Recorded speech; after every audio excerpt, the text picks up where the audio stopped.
In the world of fine dining, there exists a particular kind of invisibility. It is not the kind that comes from magic or fantasy, but the kind that is learned, practiced, perfected over years until it becomes second nature. It is the art of being present without being seen, of moving through space without disturbing it, of serving without existing. Sophia Morgan had mastered this art by the time she turned 24. The Apex occupied the top floor of a glass tower in Midtown Manhattan, the kind of restaurant where a single meal costs more than most people earned in a week. The dining room gleamed with polished mahogany and crystal chandeliers that caught the city lights below and scattered them across white tablecloths like fallen stars. The air always smelled of truffle oil, aged wine, and money. Old money, new money, dirty money. It all spent the same. Sophia adjusted the collar of her stiff black uniform, the fabric scratching against her neck the way it had every shift for the past 4 years. Her feet throbbed in the sensible black flats she wore, the ones with the worn insoles she kept meaning to replace, but never did. It was her third double shift this week. The tips had been decent, enough to cover another week of her mother's dialysis treatments, but not enough to stop the constant calculation running in the back of her mind. $340 per treatment, 3 treatments per week. Insurance covered 60%, which meant $408 out of pocket weekly, $1,764 monthly. The math never stopped. It was always there, humming beneath everything else, a constant reminder of what was at stake. She caught a reflection in the polished brass trim of the service station. A young woman with dark hair pulled back in a messy bun, thick-rimmed glasses that had been fashionable 5 years ago, but now just looked tired, and eyes that seemed to look through people rather than at them. She barely recognized herself anymore. Somewhere in the past 5 years, the bright-eyed girl who had walked the halls of MIT had been replaced by this ghost, this shadow who moved through the world taking up as little space as possible. The floor manager, Collins, materialized beside her with the nervous energy of a man perpetually afraid of losing his job. He was 52, with a thin mustache he groomed obsessively, and a habit of wringing his hands when he spoke to staff. "Sophia," he hissed, his voice low and urgent. "Table 12, it is Julian Sterling." "No, wait, not Julian. Marcus Blackwell." His voice trembled slightly as he said the name. "Do not, I repeat, do not mess this up." He sent back the sparkling water twice last week because the bubbles were, and I quote, "too aggressive." Sophia felt something cold slip down her spine at the name Blackwell, though she could not say why. The name meant nothing to her, or at least it should have meant nothing. "Understood," she said softly, keeping her eyes down the way she had learned to do. Her voice was barely above a whisper, the volume of someone who had forgotten how to take up sonic space as well as physical space. Collins was already walking away, muttering under his breath about Michelin stars and Yelp reviews, and investors who could make or break a restaurant with a single phone call. Sophia picked up the tray holding 3 bottles of Chateau Margaux, each one worth more than a month of her rent. Her hands were steady. They were always steady when she carried expensive things. It was one of the few skills she had left from her old life, the ability to handle valuable objects without trembling, without dropping them, without revealing how terrified she was of breaking something she could never afford to replace. She moved across the dining room with the practiced invisibility of her profession, weaving between tables without brushing a single chair, her footsteps silent on the plush carpet. Other diners did not look up as she passed. That was the point. She was part of the scenery, as essential and unnoticeable as the silverware. Table 12 was in the corner, the power position that overlooked the Manhattan skyline. 3 people sat there, all men in expensive suits, but Sophia's attention fixed immediately on the one at the head of the table. He was in his early 30s, with the kind of sharp, angular features that magazines called handsome, dark hair perfectly styled, and an air of ownership that extended beyond his chair to encompass the entire room. He sat with his legs crossed, taking up twice as much space as anyone else, his body language broadcasting a simple message to everyone around him. "I belong here. You are lucky I allow you to share this space." He was mid-story, his voice carrying across the quiet restaurant with the volume of someone who had never been told to lower it. "So I told the developers," he was saying, his hand cutting through the air for emphasis, "if you cannot code the algorithm to predict the crash within 3 milliseconds, you are not engineers. You are digital janitors." He paused, letting the words sink in, a slight smile playing at his lips. "I fired the whole department before lunch." The man to his right, older and softer around the edges, laughed. It was a dry, sycophantic sound. "Ruthlessness is why you are at the top, Marcus. That is the Blackwell way." The third man, younger and clearly uncomfortable, shifted in his seat but said nothing. Sophia approached the table, her tray balanced perfectly. "Good evening, gentlemen. The Margot you requested." She moved to pour, tilting the bottle at the precise 45-degree angle she had been taught, watching the dark red wine flow into the crystal glass without a single drop spilled. She kept her eyes down, focused on the wine, on the mechanics of the pour, on staying invisible. "Wait." The word cut through the air like a blade. Sophia froze, the bottle still in her hand. Marcus Blackwell held up one hand, his fingers snapping inches from her face. The sound was sharp, deliberate, designed to startle. "Is there a problem, sir?" Sophia asked, her voice steady despite the way her heart had started to pound. "You are pouring it wrong." Marcus did not look at her face. He was staring at her hand, at the angle of the bottle, with the kind of intense scrutiny usually reserved for defusing bombs. He turned to the older man beside him. "Look at the angle, Jason. She is going to bruise the vintage. It is supposed to be a 45-degree tilt, allowing the sediment to settle in the shoulder, not the neck." He looked up at Sophia then, and she felt the full weight of his gaze. It was not the look of someone seeing another person. It was the look of someone examining a malfunctioning appliance. "It is a $5,000 bottle, sweetheart," he said, the endearment dripping with condescension, "not a carton of milk from 7-Eleven. Did they teach you anything in waitress school, or did you sleep through that particular class?" Sophia felt heat rising in her cheeks, but she kept her face neutral. She had learned this too, the art of absorbing insults without reaction, of letting words roll off her like water off stone. "I apologize, sir."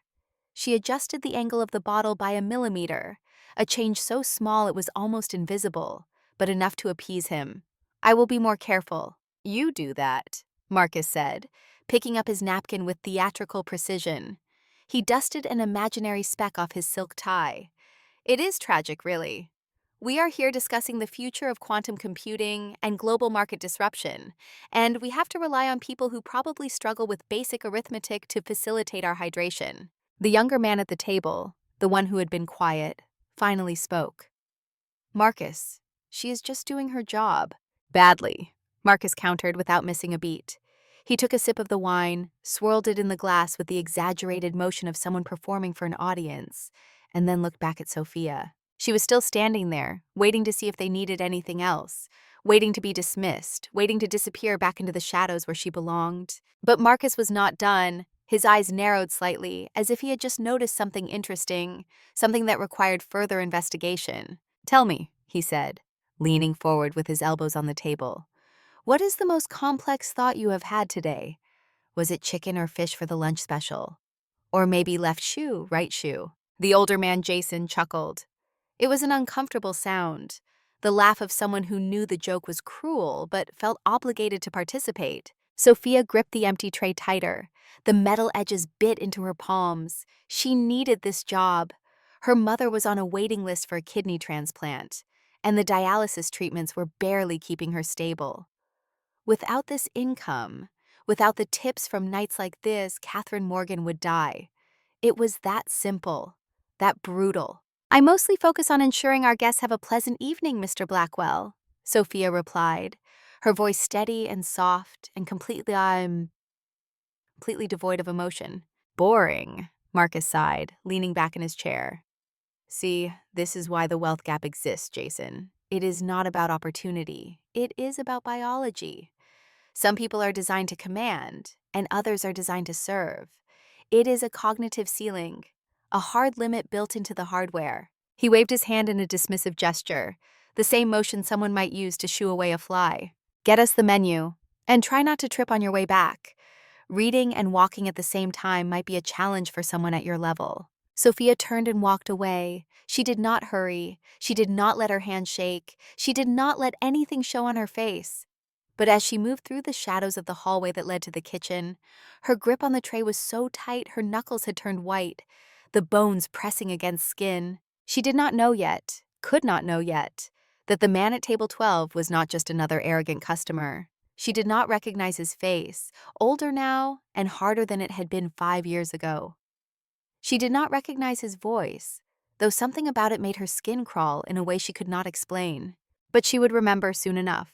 Sophia stood in the small employee bathroom, staring at her reflection in the scratched mirror above the sink. The fluorescent light flickered, casting strange shadows across her face. She looked pale, drawn, older than 24. The girl who had once stood in front of MIT lecture halls, confidently explaining chaos theory to rooms full of doctoral candidates, was gone. In her place was this hollow-eyed woman who flinched when men snapped their fingers, who had learned to make herself so small she was practically transparent. "When did you learn to disappear?" she whispered to her reflection. The mirror had no answer. She splashed cold water on her face, trying to wash away the burn of humiliation. It did not help. The words still echoed in her mind. Cognitive ceiling, designed to serve, probably struggle with basic arithmetic. If he only knew. But he did not know. No one here knew. That was the point. Sophia had spent 4 years building this invisibility, this armor of insignificance that kept her safe, that kept her employed, that kept her mother alive. She could not afford to be brilliant. Brilliant women made people uncomfortable. Brilliant women got noticed, got questioned, got fired for making their bosses feel inadequate. Better to be invisible. Better to be underestimated. Better to be nothing. The door to the bathroom swung open, and Rosa appeared, a waitress in her 50s with kind eyes and silver streaks in her dark hair. Rosa had worked at the Apex for 20 years, had seen 1,000 Sophias come and go, had probably trained half of them. "Mia, you okay?" Rosa asked, genuine concern in her voice. "I saw what happened out there. That man is poison." Sophia nodded, not trusting herself to speak. Rosa stepped closer, lowering her voice. "Men like him, they destroy people for sport, for fun. I have seen it before. You be careful around him, yes?" "Yes," Sophia managed. Rosa pulled a business card from her apron pocket. "This is my number. You ever need anything, you call me, day or night. We women, we have to look out for each other." Sophia took the card, surprised by the gesture. "Thank you." After Rosa left, Sophia stood there holding the small piece of cardstock like a lifeline. It was such a simple thing, a phone number, an offer of help. But it had been so long since anyone had offered her anything that it made her throat tight with unshed tears. She tucked the card into her pocket and returned to the dining room.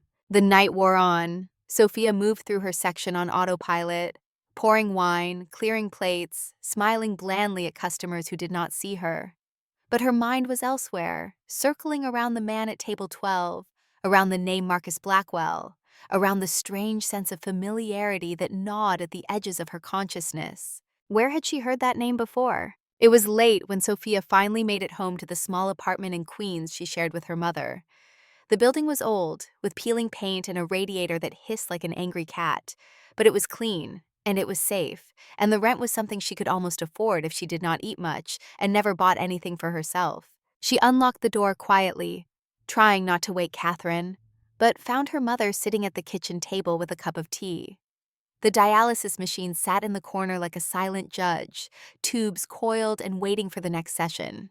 Catherine Morgan was 58 but looked older. The kidney disease had stolen the color from her skin, had carved hollows beneath her eyes, had made her fragile in a way that terrified Sophia every single day.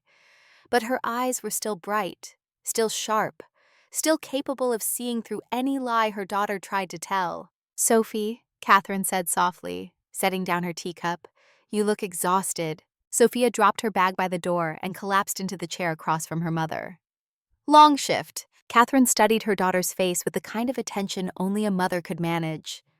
Something happened. It was not a question. Sophia wanted to lie, wanted to say everything was fine, wanted to maintain the fiction that she was handling it all. But she was so tired. Tired of being invisible. tired of swallowing insults, tired of pretending she was anything other than exhausted and scared and drowning.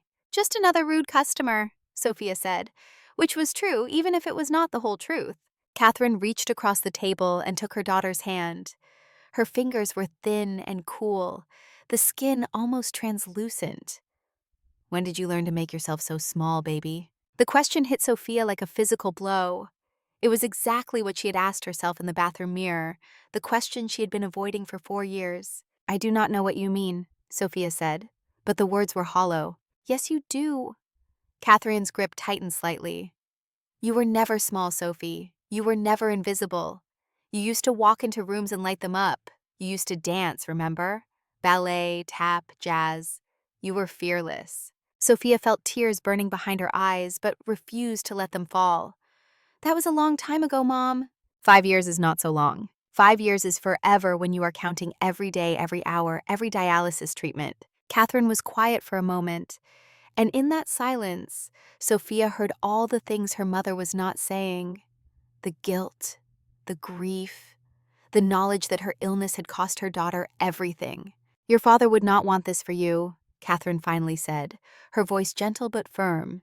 "He would not want you hiding, shrinking, disappearing." At the mention of her father, Sophia felt something crack inside her chest. Richard Morgan, the man who had taught her to love mathematics, who had shown her that numbers were not just tools, but poetry, who had believed she could change the world. The man who had died in a prison cell, alone and disgraced, convicted of crimes he did not commit. "Dad is gone," Sophia said, and her voice was harder than she intended. "And we are still here. And I am doing what I have to do to keep us alive. That is what matters." Catherine's eyes filled with tears, but she did not argue. She just squeezed Sophia's hand and nodded. After her mother went to bed, Sophia sat alone at the kitchen table with her laptop, the old machine that was held together with duct tape and prayers. She could not sleep. Her mind kept circling back to the man at table 12, to the name Marcus Blackwell, to the nagging sense that she should know who he was. She opened her browser and typed the name into the search bar. The results flooded the screen. Marcus Blackwell, CEO of Blackwell Capital, venture capital firm specializing in hostile takeovers. Net worth estimated at $800 million. Youngest self-made tech mogul in New York. Known for aggressive business tactics and, the article said with barely disguised admiration, ruthless efficiency. Sophia scrolled through the images. Marcus at charity galas. Marcus on magazine covers. Marcus shaking hands with senators and celebrities. In every photo, he had the same expression: confident, powerful, untouchable. She kept scrolling, going back further in the timeline, looking for something she could not name but knew she would recognize when she found it. And then she saw it, a news article from 5 years ago. The headline read, "Blackwell Capital acquires Morgan Logistics in bankruptcy sale." Sophia's hands froze on the keyboard. Morgan Logistics. Her father's company. The shipping business he had built from nothing. That had been his pride and joy. That had been stolen from him by false accusations and planted evidence and a legal system that believed wealthy men in expensive suits over hardworking immigrants with accents. She clicked on the article with trembling fingers. The piece was short, just a few paragraphs about how Blackwell Capital had purchased the assets of Morgan Logistics after CEO. Richard Morgan was convicted of embezzlement and securities fraud. The company had been dissolved, the assets stripped and sold off piece by piece. The employees, over 300 of them, had all lost their jobs. And there, in the middle of the article, was a quote from Marcus Blackwell himself. Marcus Blackwell, CEO of Blackwell Capital, stated that the acquisition was the unfortunate but necessary business decision. "When leadership fails, the market corrects itself. We are simply facilitating that correction." Sophia read the words over and over until they blurred on the screen. When leadership fails. Her father had not failed. He had been destroyed, deliberately, systematically. Someone had planted evidence in his company accounts, had falsified documents, had bribed witnesses to testify against him. Richard Morgan had screamed his innocence from the moment the FBI showed up at their door, but no one had listened. The evidence was too convincing. The case was too clean, too perfect. Sophia's breath came faster as pieces began to click into place in her mind. She opened more tabs, searching for more information, following digital trails that most people would not know to look for.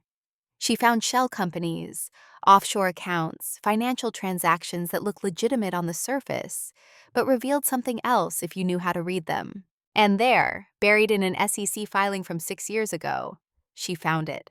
A company called Obsidian Holdings LLC, registered in the Cayman Islands, its sole proprietor, Marcus Blackwell, and listed among its assets, the intellectual property rights to Morgan Logistics, not purchased after the bankruptcy, purchased before. Marcus Blackwell had not just bought her father's company after it failed. He had engineered the failure itself. He had framed Richard Morgan, had destroyed his reputation, had sent him to prison. All so he could buy Morgan Logistics for pennies on the dollar, through a shell company that hid the conflict of interest. Her father had not just lost to the system, he had been murdered by it. Slowly, methodically, legally murdered by a man who saw human lives as nothing more than assets to be acquired. And tonight, that same man had looked at Sophia and seen nothing. No threat, no person. Just a servant, barely worthy of notice. He did not remember her. Did not know that the invisible waitress pouring his wine was the daughter of the man he had destroyed. Did not know that she had been there in the courtroom, watching from the gallery as he testified against her father, spinning lies that sounded like truth. Sophia closed the laptop and sat in the darkness of the kitchen, her heart pounding so hard it hurt. For 4 years, she had made herself invisible. She had convinced herself that disappearing was survival, that being small was safety, that silence was strength. But Marcus Blackwell had taught her something tonight, something he had not intended. Silence was not strength, silence was surrender, and she was done surrendering. The next evening, Sophia arrived at the Apex 15 minutes early, as she always did. She tied her apron with steady hands, pinned her name tag to her uniform, and took her place in the line of servers waiting for the pre-shift meeting. Colin stood at the front, running through the evening's reservations, with his usual nervous energy. Table 12, Marcus Blackwell, party of 3, 7 p.m. sharp. He is a regular now, so we treat him like royalty. Everyone understand? The servers nodded in unison. Sophia kept her face blank, but inside, her mind was already racing through calculations, through possibilities, through strategies. She had spent the entire night awake, not sleeping, but planning. If Marcus Blackwell wanted to play games, she would play. But she would play to win. The dinner service began like any other. Sophia moved through her section, invisible and efficient, performing her role perfectly. But now the invisibility was not armor, it was camouflage, it was tactical. At 7 p.m. exactly, Marcus Blackwell walked through the door. He was accompanied by the same 2 men as before, Jason Chen and the younger associate whose name she still did not know. They were shown to table 12, the power corner, and Collins personally delivered the wine list with an obsequious smile that made Sophia's stomach turn. She watched from the service station as they settled in, as Marcus ordered for the table without consulting the others, as he launched into another story designed to showcase his brilliance and other people's inadequacy. Sophia picked up the bottle of Chateau Margaux and crossed the dining room. "Good evening, gentlemen. The Margaux you requested?" This time Marcus did not look up. He was deep in conversation with Jason, something about a company acquisition, about numbers and percentages and profit margins. Sophia poured the wine in silence, invisible again, exactly as she should be. She was about to leave when Marcus's hand shot out and grabbed her wrist. The contact was shocking, not painful, but intimate in a way that made every nerve in Sophia's body scream. She froze, the empty bottle still in her other hand. "Wait," Marcus said, and there was something different in his voice now, something sharp and excited. He was not looking at her face. He was looking at his own hand wrapped around her wrist, at the way her pulse jumped beneath his fingers. "Let us settle this," Marcus said, turning to Jason. "You think I am overlooking details in the Vertex deal. I say I can see patterns that are invisible to lesser minds. Let us prove it." He released Sophia's wrist and pulled a stack of cash from his wallet, counting out bills with deliberate slowness. 100, 200, 500, 1,000, $2,000. He slapped the stack onto the white tablecloth. "This is yours," Marcus said, looking up at Sophia for the first time. $2,000. Probably 3 months of rent for you, yes? Sophia said nothing. "It is yours," Marcus continued. If you can answer one question, a simple math question, nothing too complex, just something to prove to Jason here that there are levels to intelligence, cognitive hierarchies that cannot be overcome by effort or education. Marcus, stop, the younger associate said quietly. This is not right. Jason Chen looked uncomfortable but said nothing. Well, Marcus asked, ignoring his colleagues entirely. Do you want to play? Sophia looked at the money. $2,000 would cover 2 months of her mother's medication. It would pay for the kidney transplant down payment if a donor was found. It was more than she made in a month of shifts. But that was not why she was going to play. What is the question? Sophia asked, her voice steady. Marcus pulled out a cloth napkin and a fountain pen. He began writing, the numbers and symbols flowing across the white fabric with practiced ease. I am buying a company for $450 million, he said as he wrote. It has a depreciating asset class of 12% annually, but projected revenue growth of 8%, compounded quarterly. However, there is a tax lien of 15% on gross profit, triggered only if the stock value exceeds $50 per share. He looked up, his eyes gleaming with malicious pleasure. Current stock price is $42. Volatility index is 0.8 beta. Tell me, in exactly 3 years, is the company solvent or bankrupt? And what is the exact liquidity variance? He leaned back in his chair, crossing his arms. You have 2 minutes. No calculator. And before you ask, yes, this is a real problem. Jason and I have been arguing about it all week. Jason shook his head. Marcus, that requires financial modeling software. I could not do that in 2 minutes without my laptop. This is just cruelty. That is the point, Marcus said, never taking his eyes off Sophia. I want to demonstrate that some people are born to command and others are born to serve. She will not even know where to begin. The restaurant seemed to go quiet. Other diners were watching now, sensing drama, drawn to the spectacle of humiliation like moths to flame. Colin stood near the kitchen, wringing his hands, too afraid of Marcus's influence to intervene. Sophia looked down at the napkin. To most people, it would be gibberish, a tangle of numbers and variables that made no sense. But to Sophia, who had spent 5 years studying algorithmic game theory and chaos mathematics at MIT, who had written papers on differential equations that made her professors weep with joy, it was beautiful. It was also wrong. She stared at the napkin for exactly 10 seconds, letting her mind work through the problem, seeing the solution unfold like a flower blooming in fast motion. Then she spoke. You forgot the beta decay correlation, Sophia said quietly. Marcus blinked. What? The volatility index, Sophia continued, her voice gaining strength. You listed a beta of 0.8, which implies relative stability. But you are factoring in a 12% asset depreciation annually. In a tech company, that level of depreciation typically correlates with hardware obsolescence, not market conditions. The beta should adjust for that correlation. She reached out and took the fountain pen from Marcus's hand. He was too surprised to stop her. Sophia bent over the napkin and began to write. Her hand moved with terrifying speed, numbers and symbols flowing across the fabric in elegant notation. If the stock hits $50, the tax lien triggers, she said, not looking up. But based on your growth projection of 8% quarterly, the stock will actually reach 50.15 at month 14, not month 36. That triggers the lien early, which changes everything. She circled a final number at the bottom of the napkin. The company is not bankrupt, Sophia said, straightening up and capping the pen with a soft click. But the liquidity variance is not positive. It is negative 14.2 million. You will be solvent on paper, but cash poor in reality. You will not be able to strip the assets because the lien locks the capital until the debt is satisfied. She placed the pen gently on the table. So technically, it is a bad acquisition.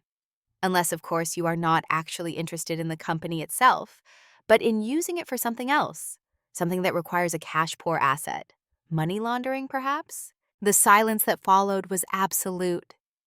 It was the kind of silence that pressed against eardrums, that made time feel suspended, that made every breath sound deafening. Jason Chen picked up the napkin with shaking hands. He pulled out his phone, opened a financial calculator app, and began frantically inputting numbers. His eyes grew wider with each calculation. Oh my God, Jason whispered. He looked up at Marcus, his face pale. The tax trigger. The month 14 crossover. She is right. Marcus, she is right down to the decimal point. We missed it completely. Marcus sat frozen in his chair. The smirk had vanished from his face. The confident air of superiority had evaporated like morning mist. He looked at the napkin, then at the waitress standing beside his table, then back at the napkin as if the numbers might have changed. "Who are you?" Marcus whispered, and there was something new in his voice now. Not amusement, not curiosity, fear. Sophia did not answer immediately. She reached out and picked up the $2,000, folding the bills with careful precision and sliding them into her apron pocket. "I am just someone who pours wine, Mr. Blackwell," she said, her voice cool and level. "And you were right about one thing. I will make sure to tilt the bottle at exactly 45 degrees next time." She turned to walk away, but as she did, something made her pause. She looked back at Marcus Blackwell, really looked at him. And in that moment, recognition crashed over her like a wave. The courtroom, 5 years ago. A man in an expensive suit taking the witness stand, testifying about financial irregularities he had discovered at Morgan Logistics. His voice smooth and confident and utterly convincing. The same man who had looked her father in the eye and called him a thief. The same man who was looking at her now with dawning comprehension. He knew, or he was beginning to know. She could see it in his eyes, the way he was studying her face, trying to place her, trying to remember where he had seen her before. Sophia turned and walked toward the kitchen, her spine straight, her steps measured and calm. But inside, her heart was hammering against her ribs with such force she thought it might break through. She had just done the one thing she had promised herself she would never do. She had made herself visible. She had made herself a target. And somewhere deep in her chest, beneath the fear and the adrenaline and the shock of what she had just done, Sophia felt something else, something she had not felt in 5 years. She felt alive. In the kitchen, Sophia leaned against the stainless steel counter, her hands finally beginning to shake with the delayed reaction to what had just happened. The adrenaline was wearing off, replaced by the cold realization of consequences. Rosa appeared beside her, eyes wide. "Mija, what did you just do out there? Everyone is talking about it. You just made Marcus Blackwell look like a fool in front of his people." "I know," Sophia whispered. "You know what he's going to do, yes? Men like him, they do not forget. They do not forgive." "I know." "Then why?" Sophia looked at Rosa, and for the first time in 4 years, she told someone the truth. "Because I am tired of being invisible. Because he destroyed my family. Because I have been silent for so long, I almost forgot I had a voice." Rosa's expression shifted from concern to understanding. "Then you better be ready, Mija, because you just started a war." Sophia nodded slowly. "I think I have been at war for 5 years. I just did not know it until tonight." Back in the dining room, Marcus Blackwell sat at table 12, staring at the napkin covered in numbers. Jason was trying to talk to him, explaining something about risk management and due diligence, but Marcus was not listening. His mind was racing through possibilities, through memories, through connections he had not thought about in years. Morgan Logistics, the embezzlement case, the CEO's family. There had been a daughter, he remembered now. Young, brilliant, headed to MIT on a full scholarship. What was her name? Sophia Morgan. Marcus looked toward the kitchen where the waitress had disappeared. The pieces were falling into place now, the puzzle solving itself in his mind. She had been there at the trial. He remembered seeing her in the gallery, a teenager with tears streaming down her face as her father was led away in handcuffs. He had not thought about her since. She had been collateral damage, acceptable loss in a business transaction. But she had not forgotten him. "Jason," Marcus said quietly, cutting off whatever his VP had been saying, "I need you to do something for me." "What?" "Find out everything about the waitress.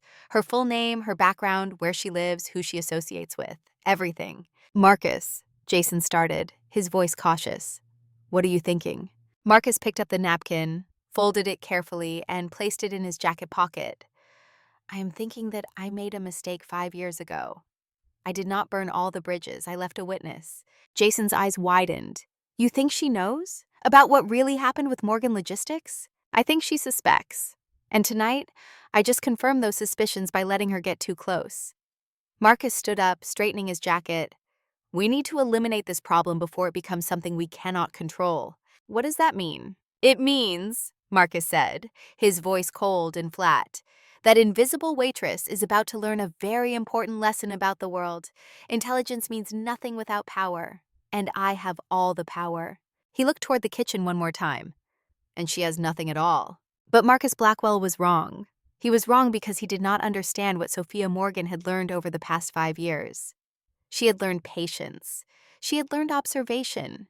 She had learned how to be invisible, how to move through spaces unnoticed, how to listen to conversations powerful men thought no one else could hear. And most importantly, she had learned how to survive. That knowledge, that hard-won understanding of how to endure when everything has been taken from you, was worth more than all of Marcus Blackwell's money. It was worth more than his connections, his influence, his power. Because survival is not passive. Survival is strategic. And Sophia had just begun to play the only game that mattered. The game where she stopped being invisible and started being seen. The game where the invisible woman became the most dangerous person in the room. The city never truly sleeps, but at 2 in the morning, Manhattan comes as close as it ever will. The streets below are empty except for the occasional taxi cutting through the darkness like a yellow ghost. In the glass tower that houses Blackwell Capital, a single light burns on the 37th floor. Marcus Blackwell stood at the window of his corner office, looking down at the city he had conquered, or thought he had conquered. Now, staring at his reflection in the darkened glass, he was not so sure. The linen napkin sat on his desk behind him, smoothed flat and placed in a clear plastic document protector, as if it were evidence from a crime scene. In a way, it was. The numbers and symbols written in Sophia Morgan's quick, confident hand mocked him every time he looked at them. He had run the calculation through his company's supercomputer, the machine that processed millions of data points per second, the machine that had made him rich by predicting market movements before they happened. It had taken the computer 4 minutes to confirm what the waitress had calculated in 40 seconds. She was right, down to the decimal point, down to the month. Marcus poured himself another scotch, his third of the night, and watched his hand shake slightly as he lifted the glass. He was not accustomed to being afraid. Fear was for other people, for the weak, for those who did not understand that the world was just a game with clear rules and clear winners. But tonight, for the first time in years, Marcus Blackwell was afraid. Not of Sophia Morgan herself. A waitress, even a brilliant one, was not a threat. She had no money, no connections, no power. She was nothing.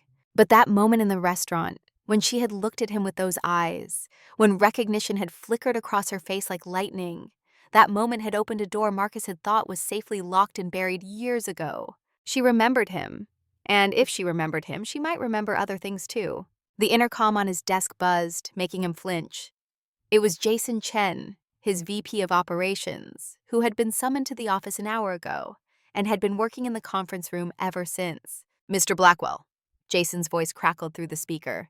"I have the information you requested. Send it in." Jason entered carrying a thin manila folder. He looked exhausted, dark circles under his eyes, his tie loosened and his collar unbuttoned. He placed the folder on Marcus's desk as if it contained something radioactive. "You are going to want to sit down for this," Jason said quietly. Marcus did not sit. He opened the folder and began to read. The dossier was thorough. Jason had always been thorough. That was why Marcus kept him around despite his occasional displays of conscience. Name, Sophia Marie Morgan. Age, 24. Current residence, a 1-bedroom apartment in Queens, shared with her mother, Catherine Morgan. Current employment, waitress at the Apex restaurant for 4 years. Educational background. And here Marcus's eyes stopped moving. Accepted to MIT doctoral program in algorithmic game theory at age 19. Withdrew after 1 semester due to family crisis. Family crisis. Such a sterile phrase for what had actually happened. Marcus flipped to the next page and found what he had been dreading. Father, Richard Morgan, deceased. Formerly CEO of Morgan Logistics. Convicted of securities fraud and embezzlement in 2019. Died of stroke in federal prison in 2021. Mother, Catherine Morgan, 58. Chronic kidney failure, currently on dialysis and transplant waiting list. The room felt suddenly cold despite the heating system. "Does the name ring a bell?" Jason asked, his voice carefully neutral. Marcus set down the folder. He did not need to read more. The memories were coming back now, clear and sharp as broken glass. Morgan Logistics had been a medium-sized shipping company, profitable but poorly managed. Richard Morgan had been an idealist, one of those business owners who believed in fair wages and employee benefits and other expensive sentimentalities. Marcus had wanted the company's contracts, particularly the ones with the major pharmaceutical distributors. But Richard Morgan had refused to sell, had actually refused, as if he had a choice in the matter. So Marcus had given him one, planted evidence, falsified documents, used his shell company, Obsidian Holdings, to create a paper trail that pointed straight to Richard Morgan's accounts. The frame had been elegant, untraceable, perfect. The FBI had arrested Richard Morgan within a week. The trial had lasted 3 months. Marcus had even testified as an expert witness, explaining the financial irregularities he had supposedly discovered during a routine business audit. His testimony had been the final nail in Richard Morgan's coffin. The man had gone to prison proclaiming his innocence. No one had believed him. No one ever did.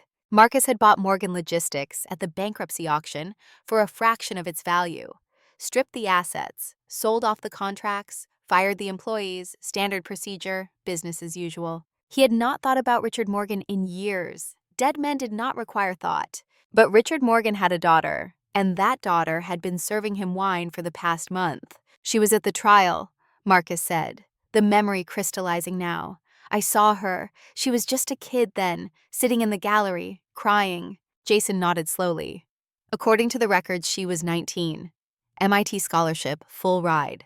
She withdrew 2 weeks after her father's conviction. Dropped out to take care of her mother. Marcus walked back to the window, holding his scotch glass so tightly he thought it might shatter. Below, the city glittered with 1,000 lights, each one representing someone who thought they mattered, who thought they had control over their lives. They were all wrong. She was hiding in plain sight, Jason said, working at a restaurant she knew you frequented. Do you think she was planning this? Some kind of revenge? No. Marcus shook his head. If she had been planning something, she would have stayed invisible. She would have gathered evidence, built a case. What she did tonight? That was reactive. Emotional. I pushed her, and she pushed back without thinking. He turned to face Jason. Which means she is dangerous. Not because she is smart, though she clearly is. Not because she knows what I did, though she might suspect. She is dangerous because she just threw away 4 years of careful invisibility in one moment of pride. Jason looked uncomfortable. What are you planning to do? Eliminate the threat, Marcus said simply, before it becomes something I cannot control. How? The same way I eliminated her father. Carefully, legally, permanently. Marcus walked to his desk and pulled out his cell phone. He scrolled through his contacts until he found the number for Collins, the floor manager at the Apex. The man was a coward and a sycophant, exactly the kind of person who was useful in situations like this. He dialed. The phone rang 4 times before a sleepy voice answered. Hello? Mr. Collins, this is Marcus Blackwell. I apologize for the late hour, but I need to discuss a matter of some urgency regarding your establishment. There was a pause, then the sound of someone sitting up quickly, sheets rustling. Mr. Blackwell, of course, anything. Is there a problem with the restaurant? With the service? Not with the restaurant, with an employee. The waitress who served me tonight, Sophia Morgan. She behaved inappropriately, aggressively even. I am calling to inform you that she stole from me. Another pause, longer this time. Stole from you? Are you certain? Quite certain. My platinum credit card and a flash drive containing sensitive corporate data went missing during the meal. I did not realize until I returned home. The only person who had access to my jacket was Miss Morgan. Mr. Blackwell, I am so sorry. This is unconscionable. I will fire her immediately, tonight. That is very decisive of you, Mr. Collins. However, I have a better suggestion. Tomorrow evening, I will return to the Apex. I will confront Miss Morgan in front of the staff. You will call the police, and you will make sure that everyone understands that theft and corporate espionage will not be tolerated at your establishment. Marcus let the silence stretch for a moment before continuing. Of course, if you prefer, I could simply inform the building's ownership group that the Apex has a security problem. I believe they are looking for a reason to raise your lease. Something about market rate adjustments. No, Colin said quickly, desperately. No, we will do exactly as you say, Mr. Blackwell, tomorrow evening. I will make sure everything is arranged." "Excellent." Marcus ended the call and set the phone down with a soft click. Jason was staring at him with an expression that might have been horror or might have been admiration. It was always hard to tell with Jason. "You are going to frame her," Jason said, "just like you framed her father." "I am not framing anyone." Marcus returned to his Scotch glass. "I am simply teaching Miss Morgan the same lesson I taught her father. That intelligence without power is worthless. That knowing the truth does not matter if no one believes you. What if she fights back? With what? She has nothing. No money, no lawyers, no credibility. After tomorrow, she will have a criminal record. She will be unemployable. She will disappear. Just like she should have stayed disappeared." Marcus drained the last of his scotch and set the glass down with finality. "Now go home, Jason. Get some sleep. Tomorrow is going to be a very productive day." Jason left without another word, taking the folder with him. Alone in his office, Marcus returned to the window. The fear that had gripped him earlier was gone now, replaced by the cold satisfaction of a problem being solved. Sophia Morgan was brilliant, yes, but brilliance meant nothing in the real world. In the real world, power was the only currency that mattered, and Marcus Blackwell had all the power. But as he stood there looking down at the sleeping city, Marcus did not see the reflection in the glass beside his own. The ghost of his father, Martin Blackwell, who had stood in a garage with a car running and carbon monoxide filling his lungs because the shame of failure had been too heavy to bear. Marcus had been 12 years old when he found him, 12 years old, opening the garage door to get his bicycle, and instead finding his father slumped in the driver's seat, the engine still running, the exhaust filling the space with poison. He had dragged his father out, called 911, watched the paramedics bring Martin Blackwell back from the edge of death. And then, in the hospital room 3 days later, he had listened to his father explain, "I am sorry, son. The company failed, I was weak, and the world does not forgive weakness." That night, 12-year-old Marcus had made himself a promise. He would never be weak. He would never fail. He would never give the world a chance to destroy him the way it had tried to destroy his father. Every hostile takeover, every ruthless decision, every person he had crushed on his way to the top. It was all to keep that promise, to prove that he was strong, that he was untouchable, that he would never end up like Martin Blackwell, broken and begging and drowning in shame. But standing in his office at 2 a.m, looking at a napkin covered in numbers he had not been able to solve, Marcus felt something crack in the armor he had spent 20 years building. Sophia Morgan had made him look weak, in front of his team, in front of witnesses, in front of himself. And that, more than anything else, was why she had to be destroyed. Across the city, in a small apartment in Queens, Sophia sat at the kitchen table with her laptop, her hands still shaking from adrenaline. The rush of what she had done at the restaurant had worn off, replaced by the cold awareness of consequences. She had made Marcus Blackwell look like a fool. A man with that much money, that much power, that much ego, would not let it stand. He would come for her. The only question was how. The door to her mother's bedroom opened, and Catherine emerged in her bathrobe, moving slowly, carefully, like someone navigating a body that no longer fully cooperated. She took one look at Sophia's face and crossed to the table. "You are not sleeping." "Cannot sleep," Sophia admitted. Catherine sat down with a small sigh of relief, her joints creaking in protest. "Talk to me, baby. What happened tonight?" Sophia wanted to lie, to say it was nothing, to protect her mother from this new burden. But the words came out anyway, tumbling over each other in a confession she had not planned. "I saw him, Mom. The man who destroyed Dad. He was at the restaurant. He has been coming there for weeks, and I did not recognize him until tonight." Catherine's hand found Sophia's across the table, thin fingers wrapping around her daughter's wrist. "What did you do?" "I showed him I was not stupid. I solved a problem he could not solve. I took his money. Sophia stopped, her voice breaking. "I made him see me, and now you are afraid." It was not a question. "Yes," Sophia whispered, "because being invisible kept me safe, kept us safe. And I just threw that away for one moment of pride." Catherine was quiet for a long time, her thumb rubbing small circles on Sophia's wrist, the way she used to when Sophia was a child having nightmares. "When I was young," Catherine finally said, "I wanted to be an accountant. Did I ever tell you that?" Sophia shook her head. I was good with numbers. Better than good. I could look at a ledger and see the story it was telling, see the lies hidden in the columns. Your father's company, I was the one who did the books for the first 10 years. I built the systems, created the controls, made sure everything was clean and honest. Mom, I did not know. Because I stopped. Catherine's voice was sad but not bitter. When you were born, I chose to step back. Let your father hire professional accountants. I told myself it was to focus on raising you, but the truth was simpler than that. I was afraid. Afraid of being too visible, too competent, too much. Women my age, we were taught that being too successful made men uncomfortable, so I made myself smaller. She looked at Sophia with tears in her eyes. And when your father was arrested, when I saw those falsified documents, I knew. I knew they were fake because I knew his systems.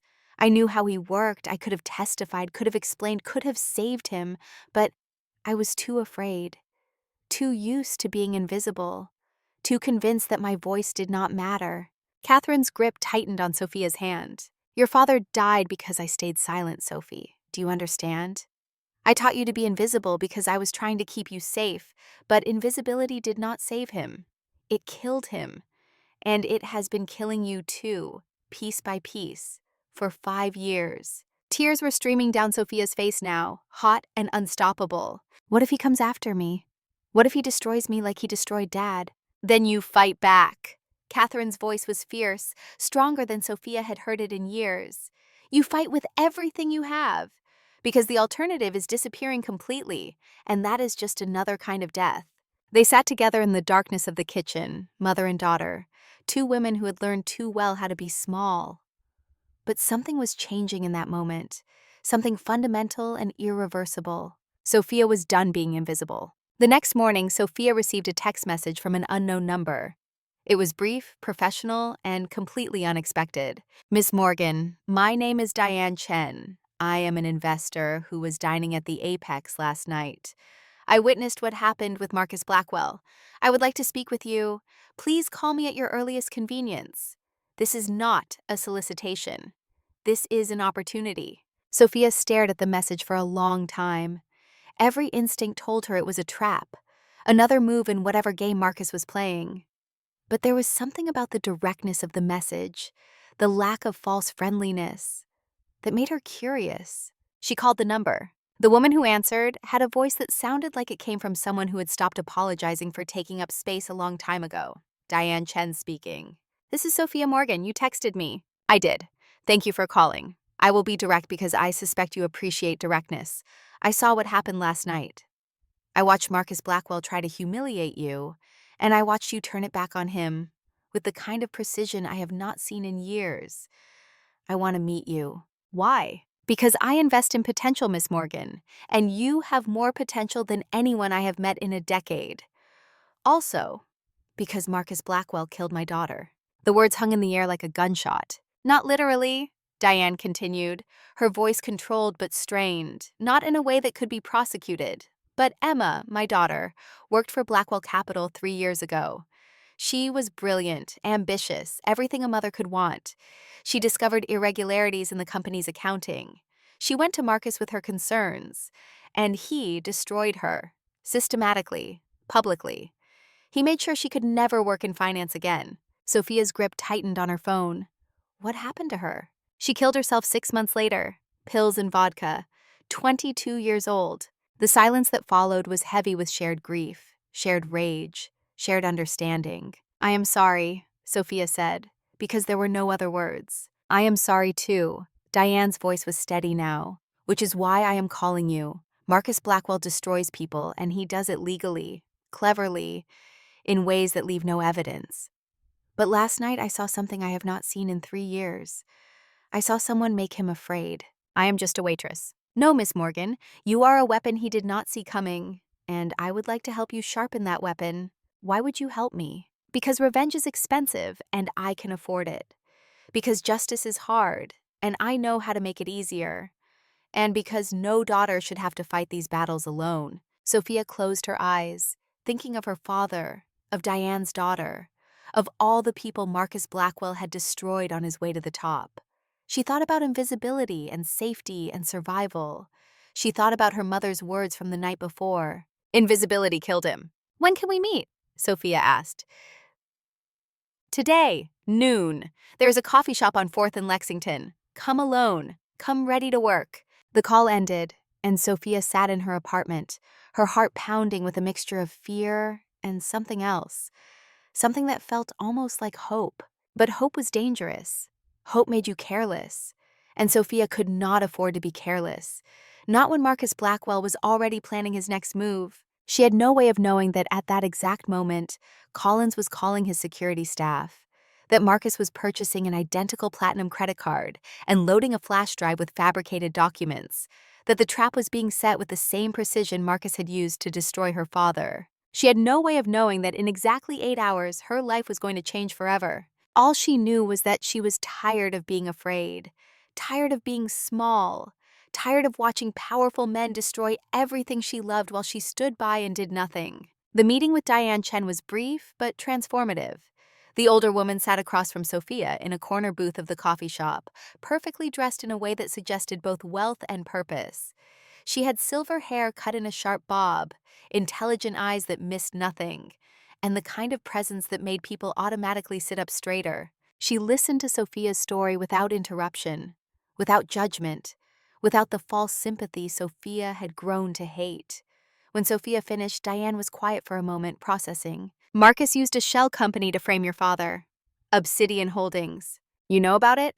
I made it my business to know everything about Marcus Blackwell after Emma died. The shell companies, the offshore accounts, the pattern of hostile takeovers disguised as legitimate business.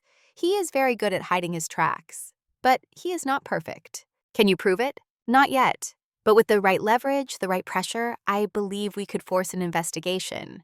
The problem is that Marcus has friends in very high places: judges, senators, regulators.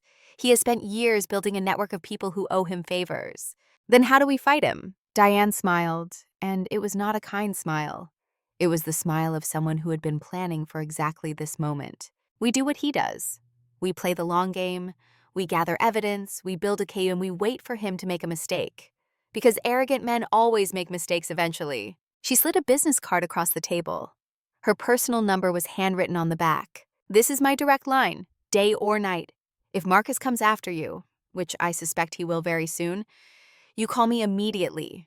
Do you understand? Sophia took the card, feeling its weight like a talisman. Why are you doing this? Because my daughter died believing she was weak, believing she had failed, believing that Marcus Blackwell was untouchable. I cannot bring her back, but I can make damn sure he pays for what he did to her, and to your father, and to however many others we do not even know about. Diane stood to leave, then paused. One more thing, Miss Morgan. When he comes for you, and he will, you will have a choice. You can be a victim, or you can be a witness. Victims disappear, witnesses change the world. She left before Sophia could respond. At 3 o'clock that afternoon, Sophia received a call from Collins. His voice was shaking, which should have been her first warning. Sophia, I need you to come in early today, 5 o'clock instead of 6. We have a situation that requires your presence. What kind of situation? Please, just be here at 5. It is important. The call ended abruptly, and Sophia stared at her phone with growing unease. Something was wrong. She could feel it in her bones, in the way Collins's voice had cracked, in the careful vagueness of his words. She thought about calling Diane, about asking for advice, about maybe not going in at all. But if she did not show up, it would look like guilt, like running, like weakness. And she was done with the weakness. At 4:45, Sophia walked through the service entrance of the Apex. The kitchen should have been chaotic at this hour, filled with the sound of prep work and the shouts of line cooks. Instead, it was silent, eerily, completely silent. She saw them immediately. Collins standing by the swinging doors, flanked by 2 security guards she did not recognize. And behind them, leaning against the stainless steel counter with his arms crossed, was Marcus Blackwell. Next to him, in an outfit that probably cost more than Sophia's car, was a woman in her early 30s. Blonde, beautiful, with the kind of cold elegance that came from never having to work for anything in her life. She was looking at Sophia with an expression of barely concealed disgust. Sophia's heart began to pound, but she kept her face neutral.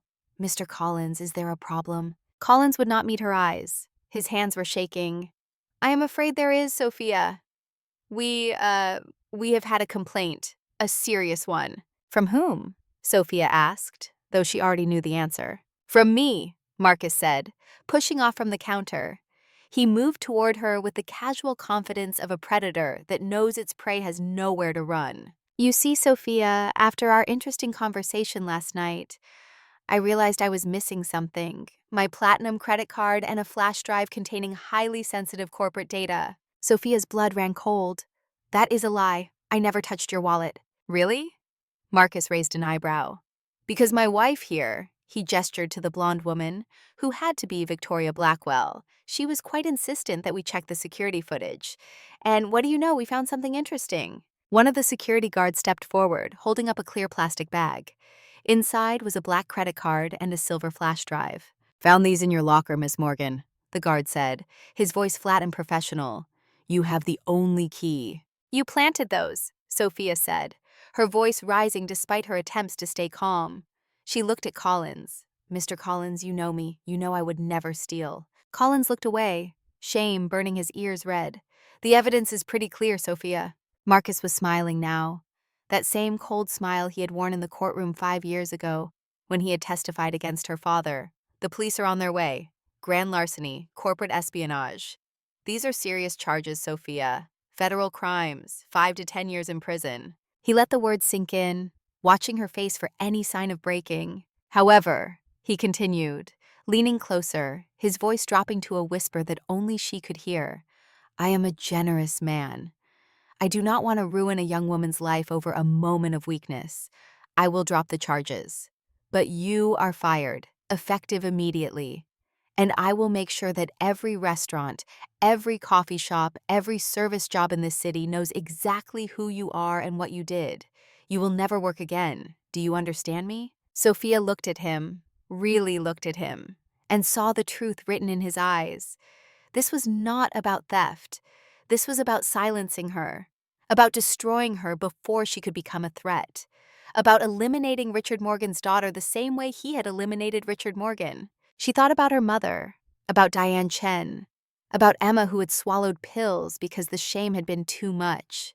She thought about 5 years of making herself invisible, 5 years of swallowing her voice, 5 years of pretending she was nothing, and something inside her snapped. No, Sophia said. The word fell into the silence like a stone into still water. Marcus blinked.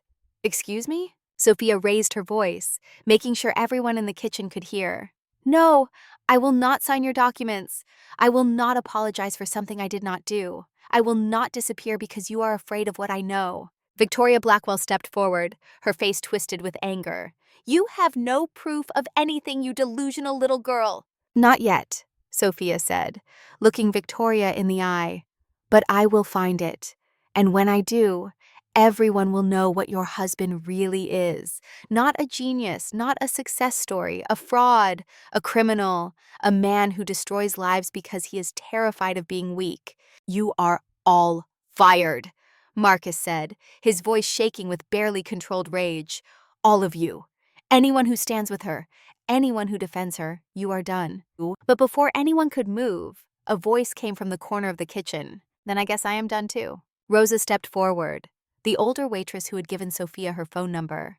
Her hands were clasped in front of her, but her spine was straight, her chin was lifted, her voice was clear. I saw you plant that card, Mr. Collins, Rosa said, looking at the floor manager. I saw you go into her locker with that security guard during lunch service yesterday.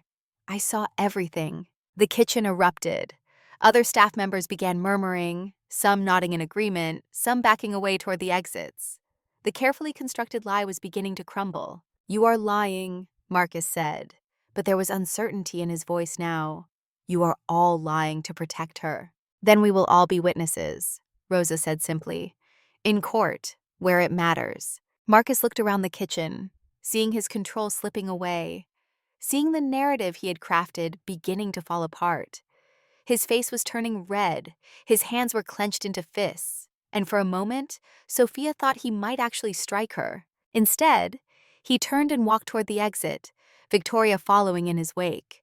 But before he left, he turned back one last time. You have no idea what you just started, he said to Sophia. You think you are brave. You are just stupid. Intelligence without power is nothing, and you have nothing at all. Then he was gone, the door slamming behind him with a finality that echoed through the kitchen. Sophia stood there, her whole body shaking with adrenaline and fear, and something that felt dangerously like triumph. She looked at Rosa, at the other staff members who had not left, at Collins, who was staring at his shoes in shame. She had just declared war on one of the most powerful men in New York. She had just painted a target on her back that would never come off. She had just thrown away the last shreds of safety and invisibility she had clung to for 5 years. And somehow, impossibly, she felt more alive than she had since the day her father died. Her phone buzzed in her pocket, a text from Diane Chen, sent minutes earlier as if she had somehow known what was about to happen.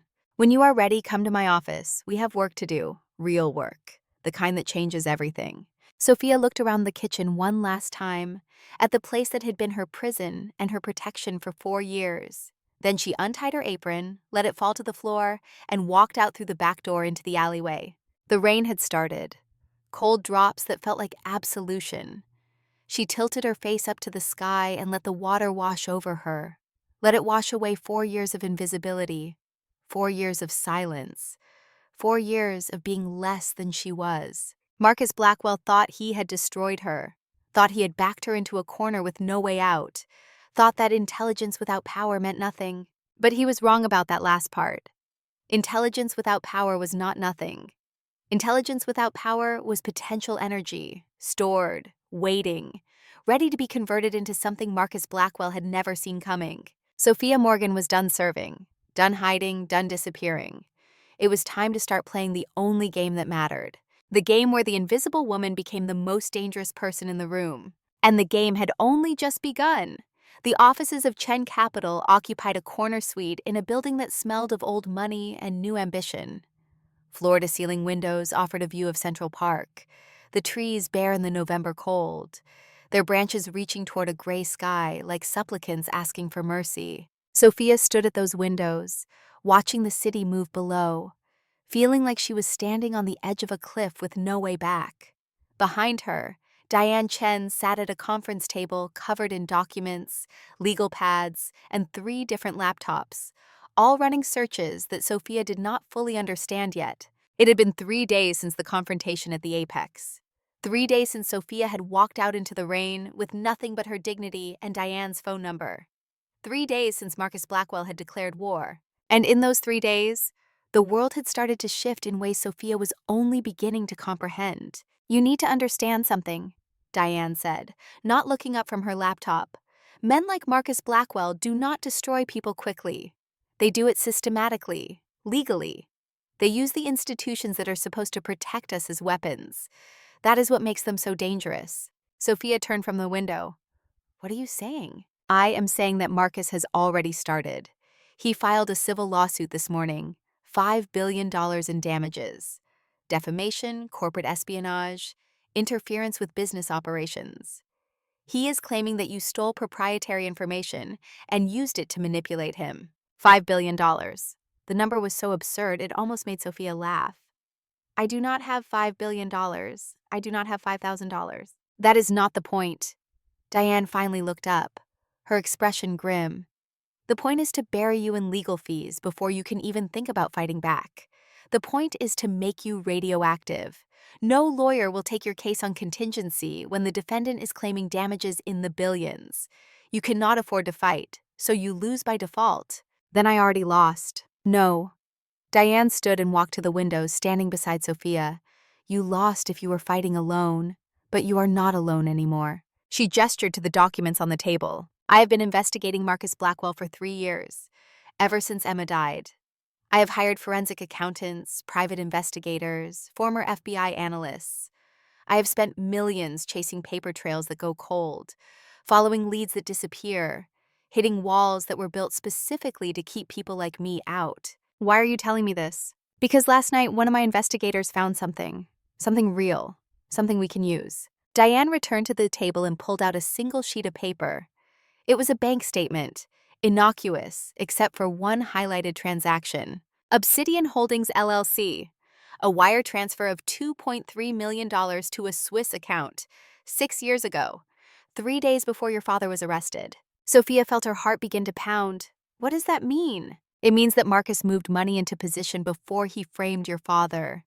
He was setting up the false evidence, creating the paper trail that would destroy Richard Morgan. And he made a mistake. He used his personal shell company to do it. Can we prove it was him? Not yet. The Swiss account is in a fake name, but the timing is suspicious. And if we can get a court order to examine the full records of Obsidian Holdings, we might be able to trace the money. We might be able to prove that Marcus Blackwell committed securities fraud. Real fraud, not the fabricated kind he pinned on your father. Sophia stared at the paper. This single piece of evidence that might be the key to everything. How do we get a court order? We need a lawsuit. We need discovery. We need Marcus to be so arrogant that he thinks he can win in court, so he does not settle. And we need you to be willing to walk into that courtroom and tell your story. I do not have a lawyer. You do now. Diane smiled, and it was not a gentle smile. I have a legal team on retainer. They are very good, very expensive, and very motivated. They will represent you pro bono. Why would they do that? Because I pay them extremely well to do exactly what I say. And because your case is the one that might finally bring down Marcus Blackwell. The door to the conference room opened, and a man entered carrying a briefcase. He was tall, in his late 50s, with silver hair and the kind of face that made you think of courtrooms and closing arguments. But there was something else in his expression. Something that looked like curiosity and respect. Miss Morgan, I presume. I am Theodore Grant, senior partner at Grant & Associates. Diane has told me a great deal about you. He set his briefcase on the table and extended his hand. Sophia shook it, feeling the firm grip of someone who is accustomed to fighting battles. I understand Marcus Blackwell is suing you for $5 billion, Theodore said, settling into a chair. That is ambitious even for him, which tells me he is afraid of you. Good. Afraid opponents make mistakes. Can we beat him? Sophia asked. Theodore exchanged a glance with Diane, and in that look, Sophia saw years of partnership, of trust built through previous battles fought and won. Honestly, Theodore said, I do not know. Marcus has unlimited resources. He has judges in his pocket. He has a legal team that specializes in bearing opponents under motions and delays in discovery requests. But he has one weakness. What? He is arrogant.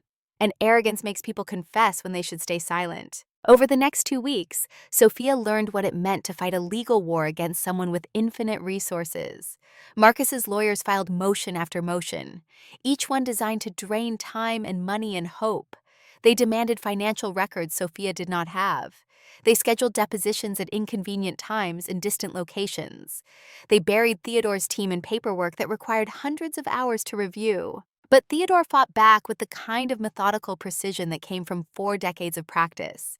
He filed counterclaims. He demanded discovery of Blackwell Capital's records. He subpoenaed documents related to Obsidian Holdings. And slowly, painfully, he began to build a case. Sophia spent her days in Diane's office, reviewing documents, preparing testimony, learning the language of law that would become her weapon. At night, she returned to the small apartment in Queens, where Catherine was growing weaker. The stress of the lawsuit, the fear of losing everything, it was taking a physical toll. One night, Sophia came home to find her mother collapsed on the bathroom floor, too weak to stand. The dialysis was not working anymore. Catherine needed a transplant, and the waiting list was years long. Sophia called an ambulance, rode with her mother to the hospital, and sat in the emergency room holding Catherine's hand while doctors ran tests and spoke in hushed tones about kidney failure and organ donation and time running out. Mom, stay with me, Sophia whispered, pressing her forehead against her mother's thin shoulder. I cannot do this without you. Please. Catherine opened her eyes, pale and exhausted, but still present. Yes, you can, baby.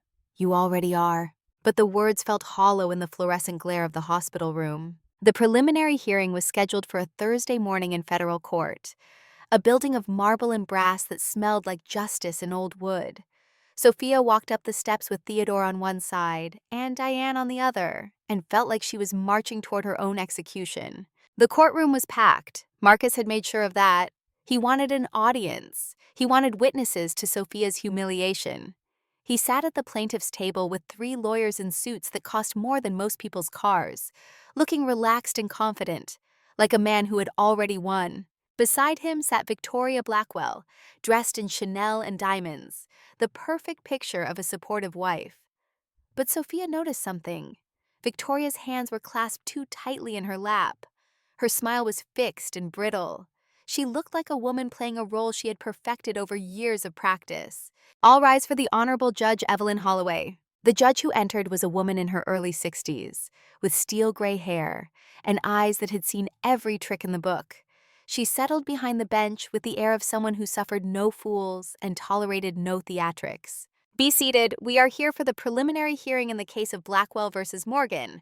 Counsel, I have reviewed the filings and I will be direct. Mr. Grant, your client is being sued for $5 billion by one of the wealthiest men in New York. This appears to be a textbook case of David versus Goliath, except David does not have a sling. Why should I not grant summary judgment for the plaintiff? Theodore stood, and when he spoke, his voice filled the courtroom with calm authority. Your Honor, the plaintiff claims my client defamed him and stole corporate secrets, but the only evidence of theft is a credit card and flash drive that were planted in her locker by the plaintiff himself. We have a witness who saw it happen. As for defamation, my client simply solved a mathematical problem the plaintiff could not solve. Truth is an absolute defense against defamation. The plaintiff's lead counsel, a man named Silas Hart, who looked like he had been carved from granite, stood to respond. Your Honor, the defendant has no evidence to support her wild accusations. She is a disgruntled ex-employee, spinning conspiracy theories to justify her own criminal behavior. We have documented the theft. We have witnesses. We have the stolen property itself. The defendant's claims are nothing but smoke and mirrors designed to distract from her own guilt. Judge Holloway looked at Sophia, really looked at her, and Sophia felt the weight of that gaze. It was not unkind, but it was searching, trying to measure the truth. Miss Morgan, the judge said, you understand that if I find probable cause, you could face criminal charges in addition to the civil suit. Do you wish to make a statement? Theodore started to stand, but Sophia touched his arm, stopping him. She rose slowly, feeling every eye in the courtroom on her. Your Honor, I am not a criminal. I am a woman who made the mistake of being too good at mathematics in front of a man who could not accept being wrong. Everything that has happened since that moment has been Marcus Blackwell trying to silence me the same way he silenced my father. Objection, Silas Hart shouted. The defendant is making inflammatory and irrelevant statements about matters not before this court. I will allow it, Judge Holloway said. Continue, Miss Morgan. Sophia took a breath, steadying herself. My father was Richard Morgan, CEO of Morgan Logistics. 6 years ago, Marcus Blackwell framed him for embezzlement. He planted evidence, bribed witnesses, and testified against my father in court. My father went to prison for crimes he did not commit. He died there 2 years later. I have spent 5 years trying to survive, trying to take care of my mother, trying to be invisible so that Marcus Blackwell would not notice me. She looked directly at Marcus, who was staring at her with an expression of cold fury. But he noticed me anyway. And when I showed him I was not as stupid as he assumed, he decided to destroy me the same way he destroyed my father. This lawsuit is not about theft or defamation. It is about power. It is about a wealthy man who cannot tolerate being challenged by someone he considers beneath him. The courtroom was silent. Even Silas Hart seemed momentarily unsure how to respond. Judge Holloway was quiet for a long moment, her fingers steepled in front of her face. Then she spoke. Mr. Grant, your client makes serious allegations about the plaintiff. Do you have any evidence to support these claims? We are seeking discovery, Your Honor.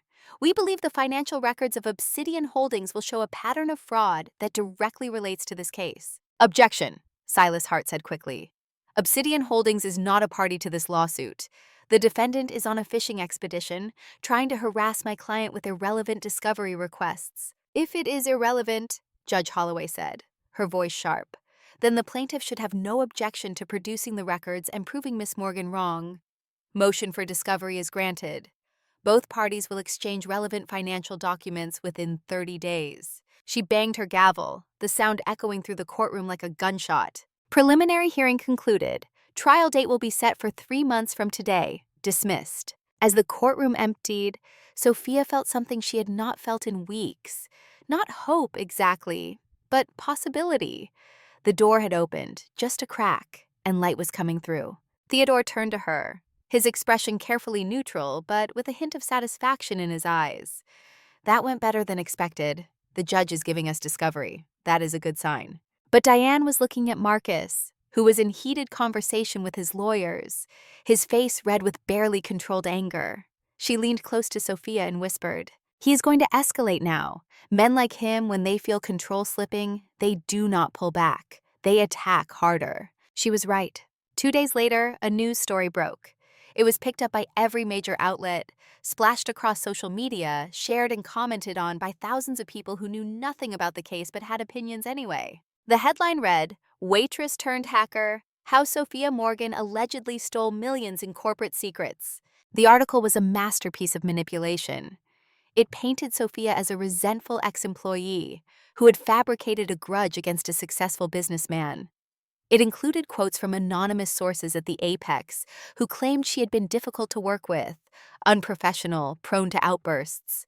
It mentioned her father's conviction, implying that crime ran in the family, and it included a photo, not a flattering one, Sophia in her waitress uniform, head down, looking guilty and furtive. The image had been taken without her knowledge, probably by one of Marcus's people, and it was devastating in its effectiveness. Sophia read the article on her phone while sitting beside her mother's hospital bed.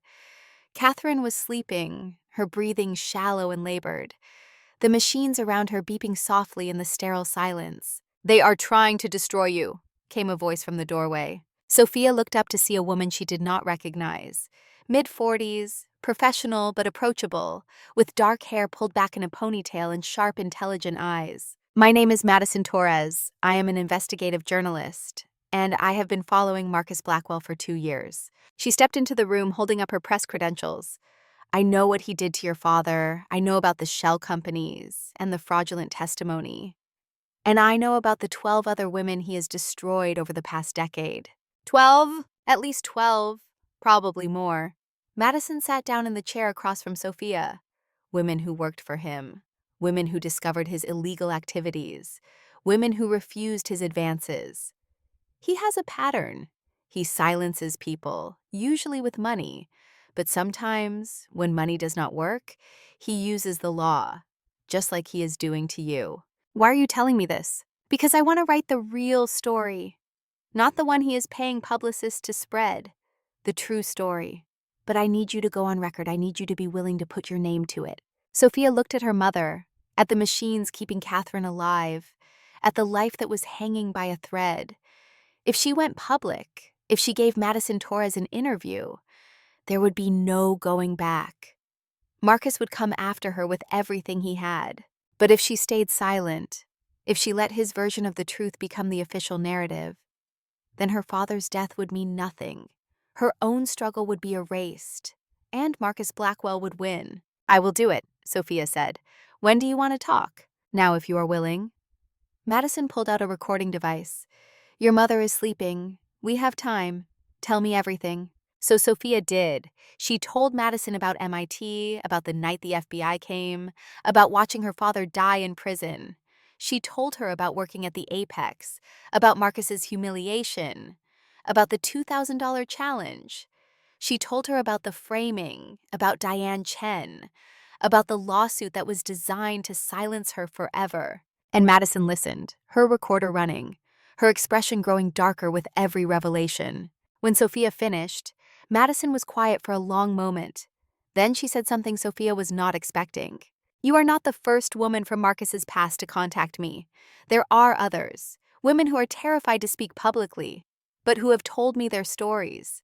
Women who lost jobs, reputations, sometimes their marriages because Marcus Blackwell decided they were threats. Can any of them testify? Most are bound by non-disclosure agreements. But there is one. Her name is Lydia Peterson. She worked as a financial analyst at Blackwell Capital 4 years ago. She discovered irregularities in the books, reported them to Marcus, and was fired the next day. She signed an NDA, but she has been documenting everything, saving emails, recording conversations. She has been waiting for someone brave enough to stand up first." Madison leaned forward. "If you are willing to be that person, Sophia, I think we can bring others with you. We can show the pattern. We can make this bigger than just your case. Sophia felt something shift inside her chest. This was no longer just about her father. It was no longer just about her own survival. It was about every person Marcus Blackwell had crushed on his way to the top. Put me in touch with her, Sophia said. With Lydia, with anyone who is willing to speak. If we are going to fight him, let us fight him together. The article Madison Torres published 3 weeks later was not in a tabloid or a gossip blog. It was in the New York Times, a 5,000-word investigative piece with the kind of sourcing and documentation that could not be easily dismissed. The headline read, "The Blackwell Pattern: How a Billionaire Built His Empire on Destroyed Lives." It told Sophia's story, but it also told Lydia's story and Jessica's story, and the stories of 6 other women who had been silenced, discredited, and erased. It included financial documents showing suspicious transactions. It included testimony from former employees about the culture of fear at Blackwell Capital. It included quotes from legal experts saying that the pattern suggested systematic criminal behavior. And it went viral. Within hours, the story was everywhere. Cable news picked it up. Social media exploded with commentary. People who had never heard of Marcus Blackwell suddenly had opinions about him. Women who had their own stories of being silenced by powerful men shared them using hashtags that trended worldwide. Marcus's carefully constructed image was crumbling in real time. The response from Blackwell Capital was swift and predictable. Lawyers sent cease and desist letters to the Times. Publicists called every news outlet claiming the story was fabricated. Marcus himself went on television to defend his reputation, sitting across from a friendly interviewer and insisting that he was the victim of a coordinated smear campaign by disgruntled former employees. But something had changed. The public was not buying it anymore. Too many women had come forward. Too much documentation existed. The story was too consistent, too detailed, too credible. And then, in the middle of this media firestorm, something unexpected happened. Victoria Blackwell filed for divorce. The announcement was brief, released through her personal attorney, and it sent shockwaves through the case. Victoria was not just leaving Marcus. She was cooperating with investigators. She was providing documents. She was testifying. Sophia learned about it from Theodore, who called her at midnight with the kind of excitement lawyers rarely showed. "She cracked," he said without preamble. "Victoria Blackwell contacted my office this evening. She wants to testify against Marcus. She says she has evidence of financial crimes, documents he kept in a safe at their penthouse, recordings of conversations where he admitted to framing your father." "Why would she do that?" Sophia asked, her mind racing.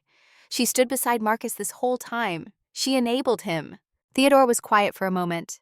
Then he said, "I spoke with her for 2 hours tonight. She says she was terrified, that Marcus controlled every aspect of her life, that she thought leaving would mean losing everything. But after the article came out, after she saw all those women coming forward, she realized something.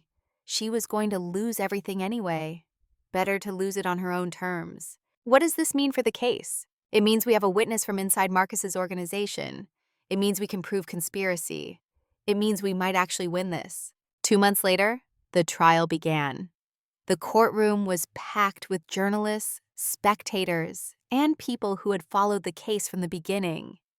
Sophia sat at the defense table with Theodore on one side and Diane on the other, feeling like she was sitting at the center of a hurricane. Marcus sat across the aisle, flanked by lawyers, but noticeably alone. Victoria was not there. His usual entourage of supporters had vanished.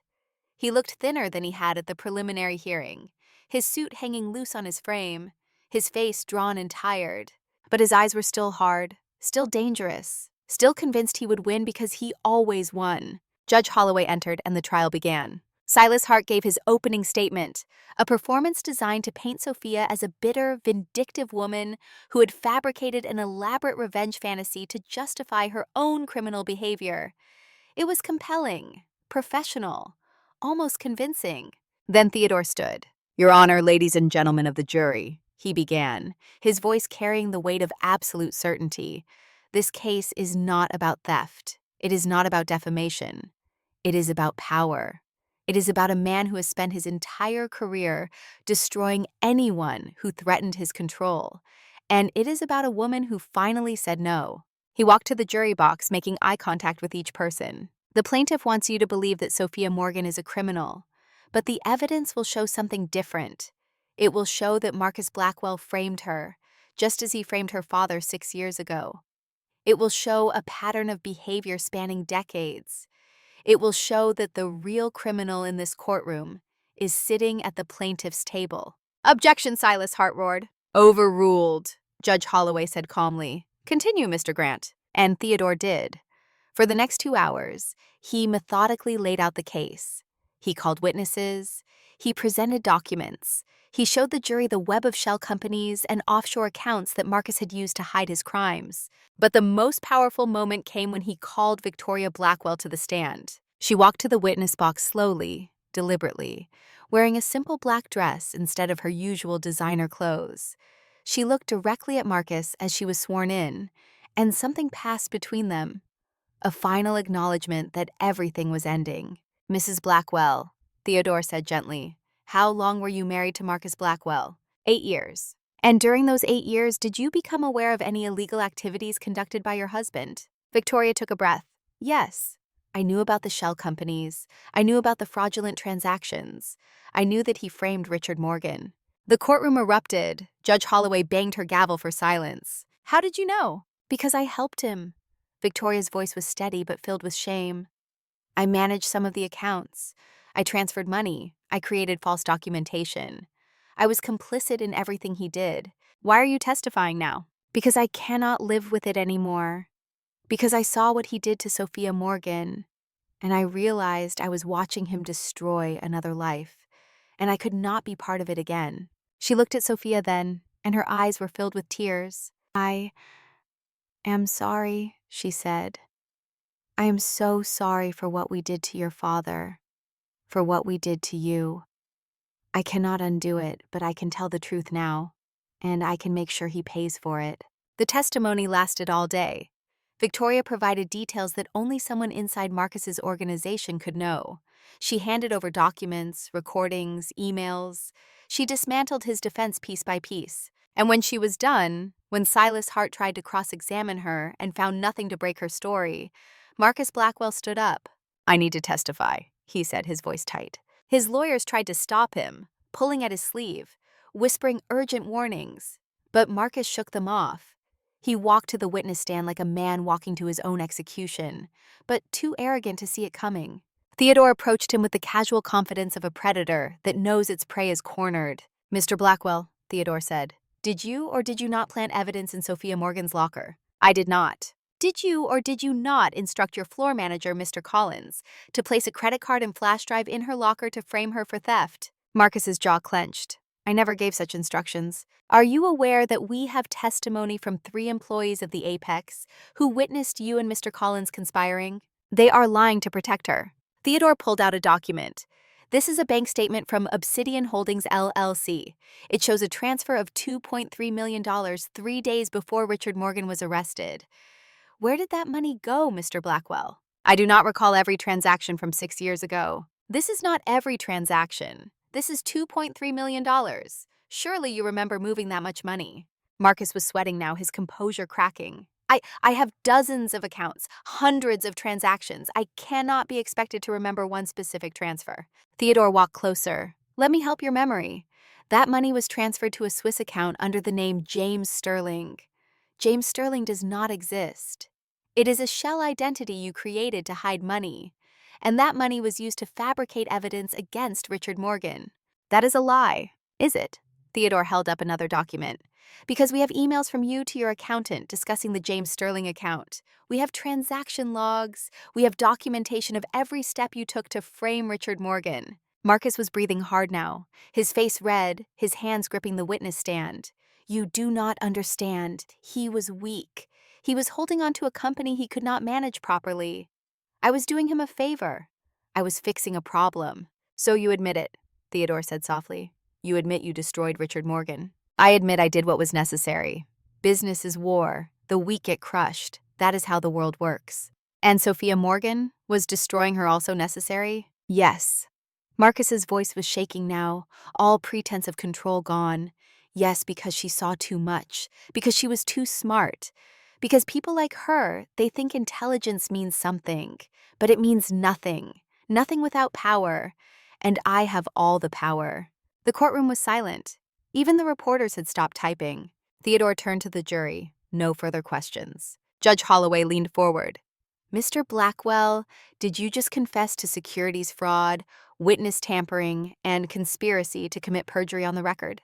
Marcus looked around the courtroom as if seeing it for the first time.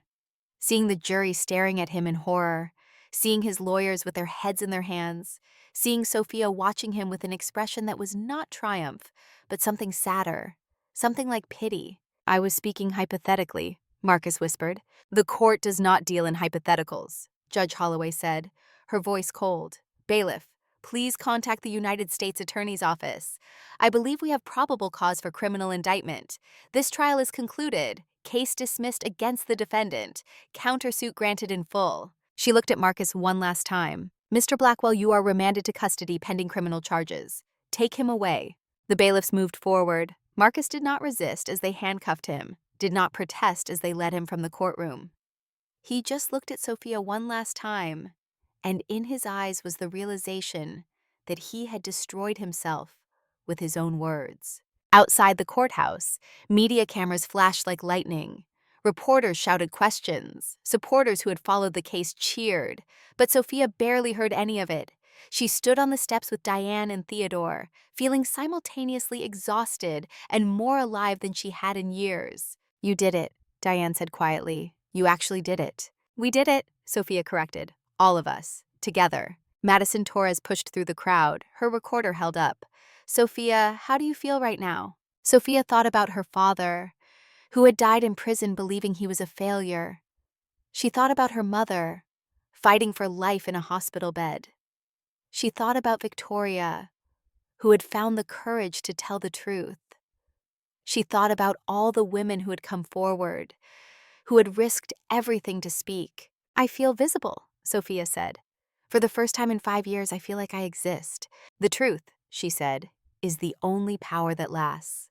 The hospital room smelled of antiseptic and recycled air, a sterile environment that seemed designed to strip away everything human and leave only bodies and machines. Catherine Morgan lay in the bed by the window, her skin almost translucent in the gray morning light, tubes running from her arms to machines that beeped with mechanical regularity. Sophia sat in the chair beside her, holding her mother's hand, feeling how light it had become. Catherine had lost 20 pounds in the past 2 months, her body consuming itself as the kidneys failed, and the dialysis became less effective with each session. The doctors had been clear. Without a transplant, Catherine had weeks, maybe days. But after the trial, after the media coverage, after Sophia's face had been plastered across every news outlet in the country, something unexpected had happened.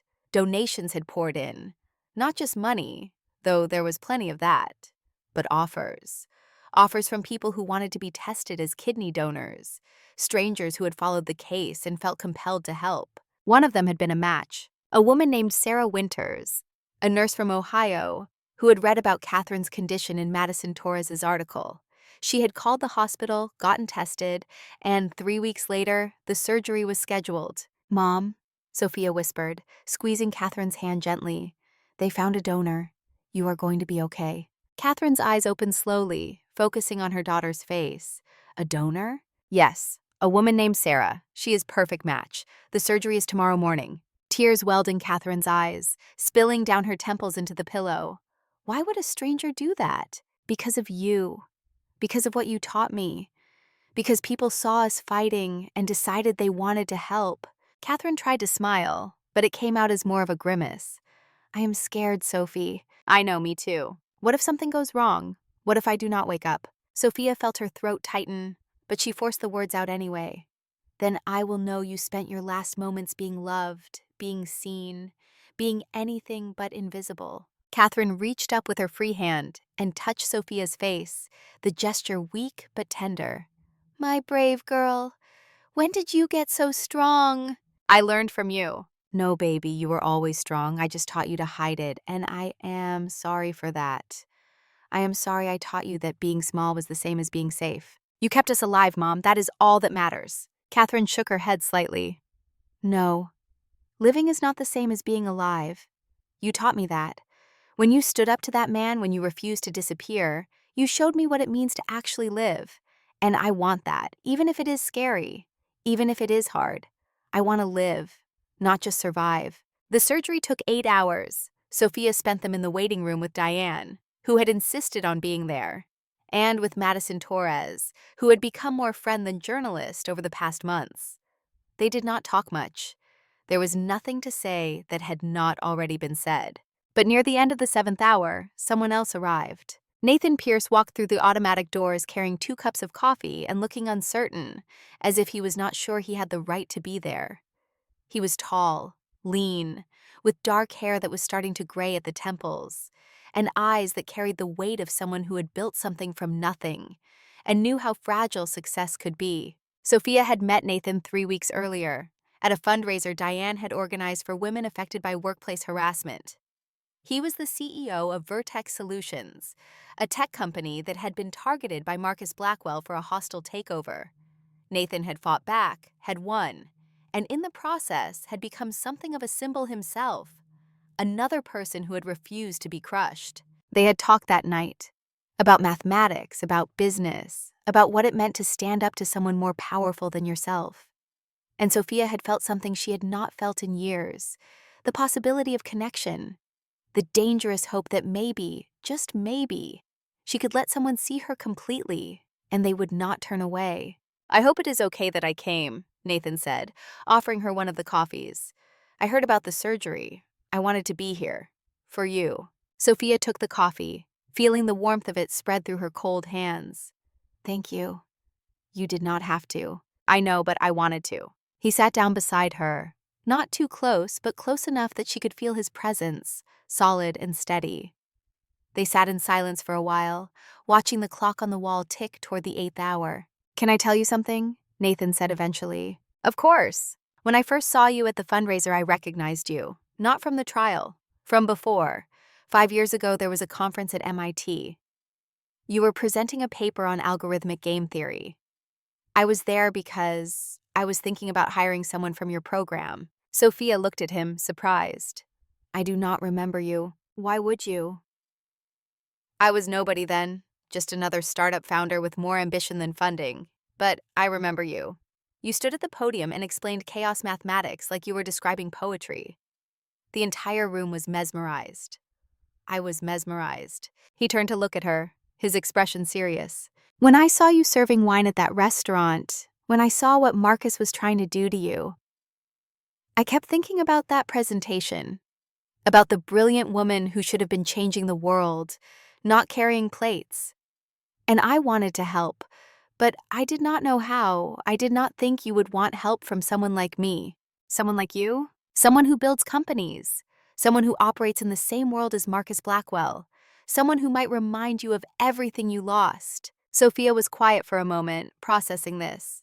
Then she said, You are nothing like Marcus Blackwell. How can you be sure? Because Marcus sees people as assets or obstacles. You see people as people. That is the difference. Nathan smiled, a small, genuine expression that made him look younger. I hope you are right. The surgeon emerged 40 minutes later, still in her scrubs, looking tired but satisfied. The surgery was successful. Both patients are stable. Catherine should make a full recovery. Sophia felt something break open in her chest, a dam of tension that had been holding back months of fear. She stood up so quickly the room spun, and Nathan caught her elbow, steadying her. Can I see her? She's in recovery now. Give her an hour to wake up. But yes, you can see her. After the surgeon left, Sophia found herself crying, the tears coming in great heaving sobs that she could not control. Diane held her from one side, Nathan from the other, and for the first time since her father died, Sophia let herself be held, let herself be vulnerable, let herself feel the full weight of relief and gratitude and love. When Catherine woke up, she was groggy from anesthesia, but lucid enough to recognize Sophia sitting beside her bed. Her first words were, Did it work? It worked, Mom. You are going to be fine. Catherine closed her eyes, tears leaking from the corners. Thank you, baby, for not giving up on me, for not giving up on us. Never, Sophia said. Never. 3 months later, Marcus Blackwell stood in a federal courtroom for sentencing. He wore an orange jumpsuit instead of the tailored suits he had spent a lifetime perfecting. His hair was longer now, unkempt, gray starting to show at the roots where expensive dye used to hide it. He looked smaller somehow, as if the loss of power had physically diminished him. The courtroom was packed again, but this time the energy was different. There was no sense of spectacle, no media frenzy, just the quiet weight of justice being served. Judge Holloway looked down at Marcus from the bench, her expression unreadable. "Mr. Blackwell, you have been convicted of securities fraud, wire fraud, conspiracy, and perjury. Before I pronounce sentence, do you wish to make a statement?" Marcus stood slowly. His lawyers had advised against speaking, but arrogance was a hard habit to break, even in defeat. "Your Honor," he began, his voice rough from months in jail awaiting trial, "I built an empire. I created jobs, I generated wealth. Everything I did to win. That is what business is, competition, survival. The strong thrive and the weak fail. I refuse to apologize for being strong." Judge Holloway's expression did not change, but something in her eyes hardened. "Mr. Blackwell, strength and cruelty are not the same thing. You did not build an empire. You built a monument to your own fear.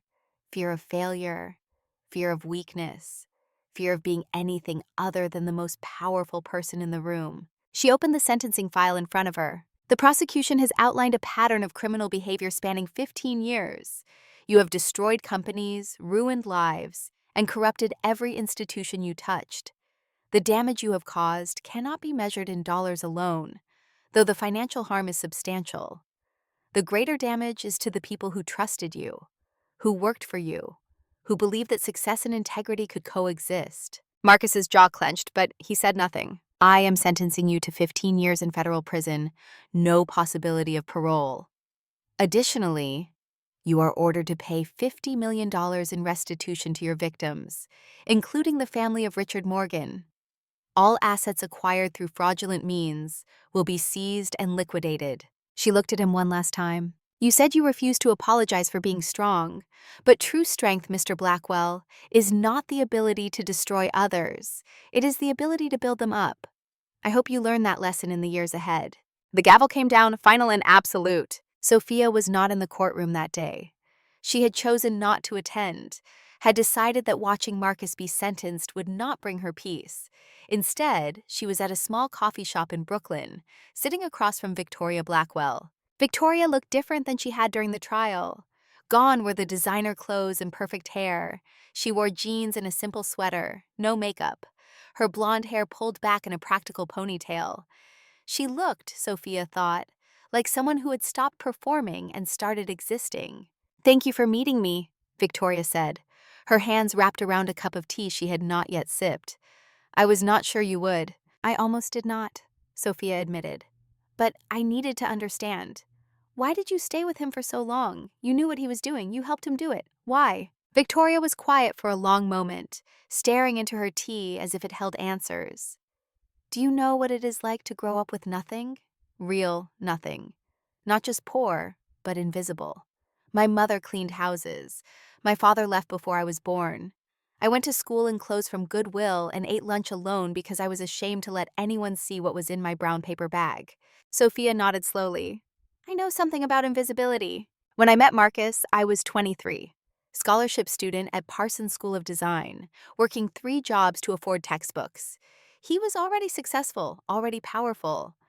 And he saw me, really saw me. Or at least I thought he did." Victoria finally looked up, meeting Sophia's eyes. "He offered me everything I had never had. Security, respect, a life where I would never be invisible again. And all I had to do was not ask questions, not look too closely, not challenge him when I saw things that did not make sense." "So you chose comfort over conscience." Victoria flinched, but she did not look away. "Yes, that is exactly what I did. And I told myself I was being smart, being practical, being realistic about how the world works. But really, I was just being a coward." "Why are you telling me this?" "Because you deserve to know. Because I helped destroy your father. I transferred money. I created false documents.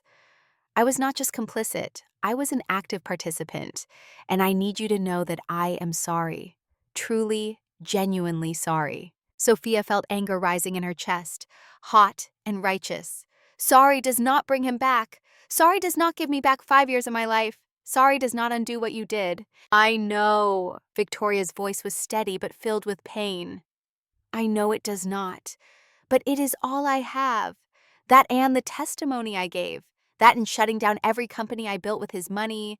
That and spending the rest of my life trying to be better than I was. What are you doing now? Sophia asked, genuinely curious despite her anger. I am running a nonprofit for women in abusive relationships. Not just physically abusive, but financially, emotionally, professionally abusive. Women who are trapped the way I was trapped. I use the divorce settlement to fund it. Every dollar Marcus gave me, I am using to help the people he would have destroyed. Sophia was quiet, processing this. Then she said, That does not make us even. I know, but it is a start, a small start. Victoria's eyes filled with tears. Thank you. That is more grace than I deserve. Sophia stood to leave, then paused. One more thing. Why did you finally break? What changed? Victoria thought about it. I saw myself in you.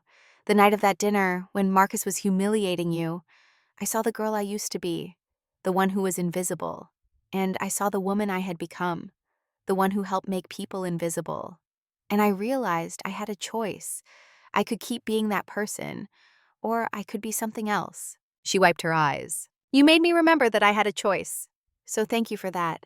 Even if you hate me, thank you. Sophia left the coffee shop with conflicting emotions churning in her chest.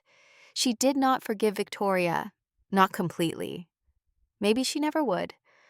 But she understood something now about how people become complicit in evil. Not through malice, but through fear, through the desire for security, through the slow erosion of principles in exchange for comfort. It did not excuse it, but it explained it, and understanding was a kind of power in itself. That evening, Sophia had dinner with Nathan at a quiet restaurant in Greenwich Village. It had become their routine over the past months. These dinners that started as business meetings and evolved into something neither of them could quite name. They talked about his company, about the new projects he was developing, about the challenges of running a business ethically in an industry that often rewarded ruthlessness. They talked about her plans, the consulting firm she was thinking about starting, the idea of teaching young women how to navigate corporate environments without losing themselves. And then, over dessert, Nathan said something that changed the conversation. I am falling in love with you. The words hung in the air between them, simple and terrifying. Sophia set down her fork slowly. Nathan, I know it is complicated. I know you have been through trauma. I know you probably are not ready, but I need you to know. I need to be honest about what I am feeling. What are you feeling?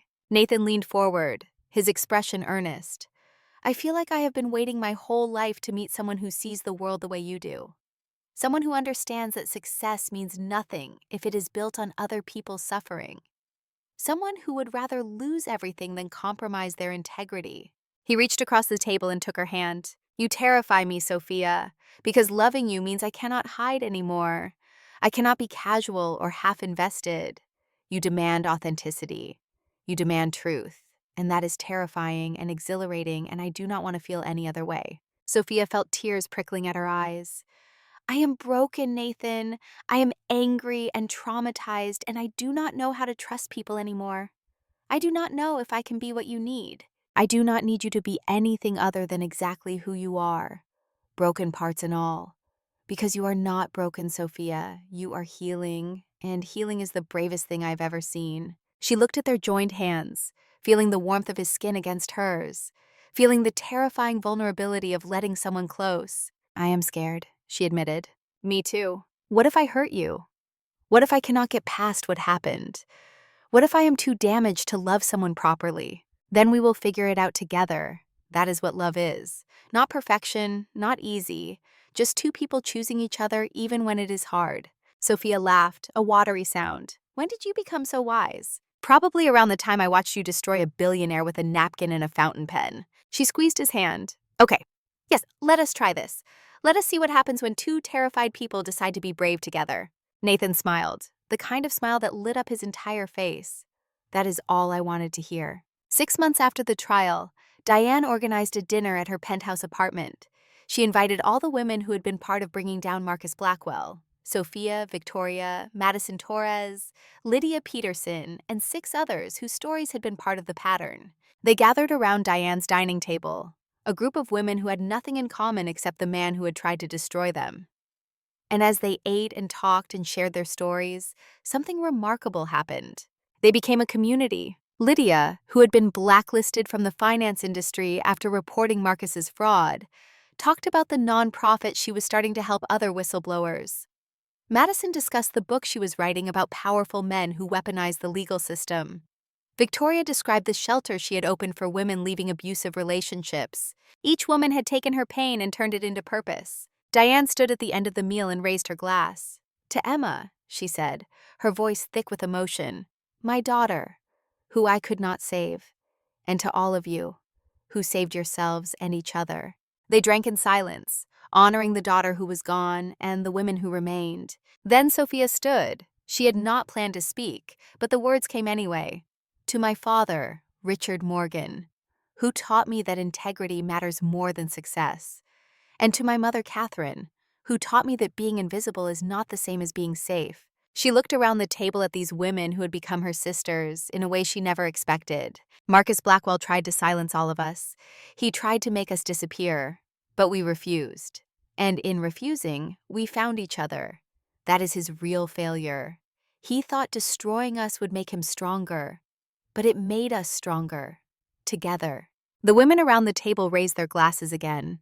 And in that moment, Sophia felt something she had not felt in years. Not just hope, not just relief, but genuine, uncomplicated joy. There was one more piece of unfinished business. Collins, the floor manager who had enabled Marcus's abuse, who had planted evidence in Sophia's locker, who had been too afraid to do the right thing until it was almost too late. After the trial, Collins had lost his job at the Apex.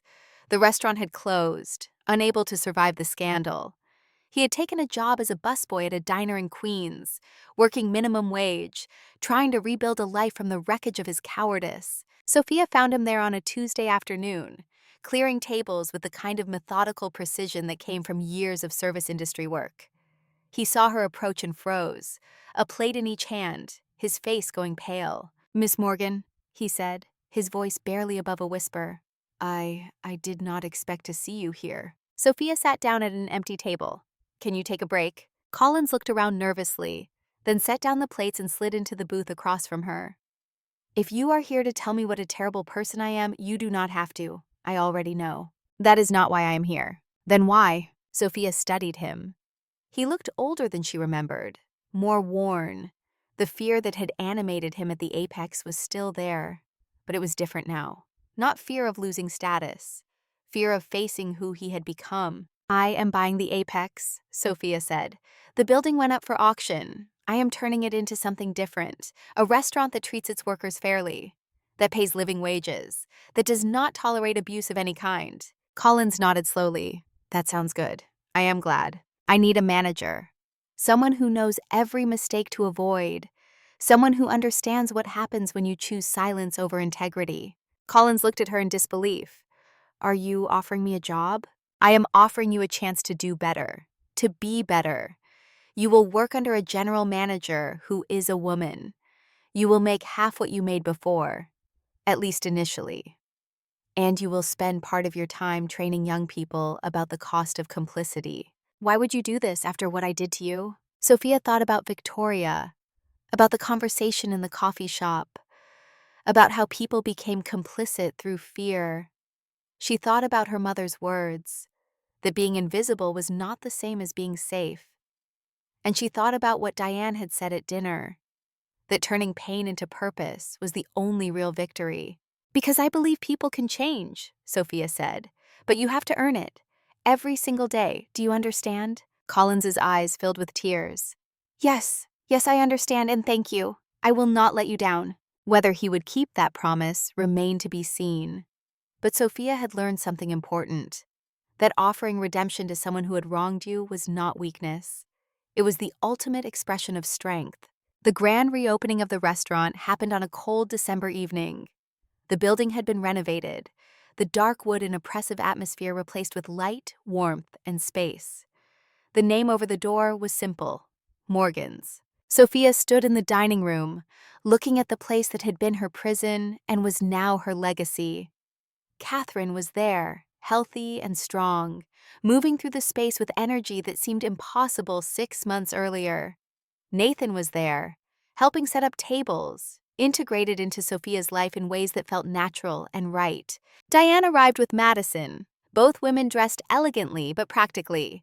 Victoria came too, staying in the background, but present, a statement that she was part of this community now, still earning her place but no longer exiled. And in the kitchen, Colin supervised prep work under the watchful eye of the head chef, a woman named Maria who had been one of the other waitresses at the old Apex and who took no nonsense from anyone. The first customers began to arrive. Not the wealthy elite who had frequented the old Apex, but a mix of people. Young professionals, families, people who wanted good food in a place that felt welcoming rather than intimidating. Sophia moved through the dining room, not as a waitress, but as an owner, greeting customers, checking on tables, making sure everyone felt seen, felt valued, felt like they mattered. And then, just as the evening was hitting its stride, the door opened and an elderly woman walked in. She was perhaps 70, well-dressed but not ostentatious, with kind eyes and an air of quiet dignity. She approached Sophia directly. "Miss Morgan, my name is Margaret Blackwell." Sophia felt her body tense. "Marcus's mother." "I know who you are," Sophia said carefully. "May I speak with you privately?" They went to Sophia's office, a small room off the kitchen that still smelled of fresh paint. Margaret sat down slowly, her movements suggesting arthritis or age or both. "I came to apologize," Margaret said without preamble. "For my son, for what he did to your family, for the man he became. You do not owe me an apology for your son's choices." "Perhaps not, but I owe you an explanation." Margaret folded her hands in her lap. Marcus's father tried to kill himself when Marcus was 12.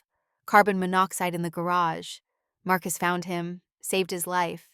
And from that moment on, my son was terrified of failure, terrified of being weak, terrified of ending up like his father. She looked at Sophia with eyes that held decades of regret. "I thought I was helping him by teaching him to be strong, but I taught him the wrong lessons. I taught him that showing emotion was weakness, that asking for help was failure, that the only thing that mattered was winning." Sophia felt an unexpected surge of sympathy.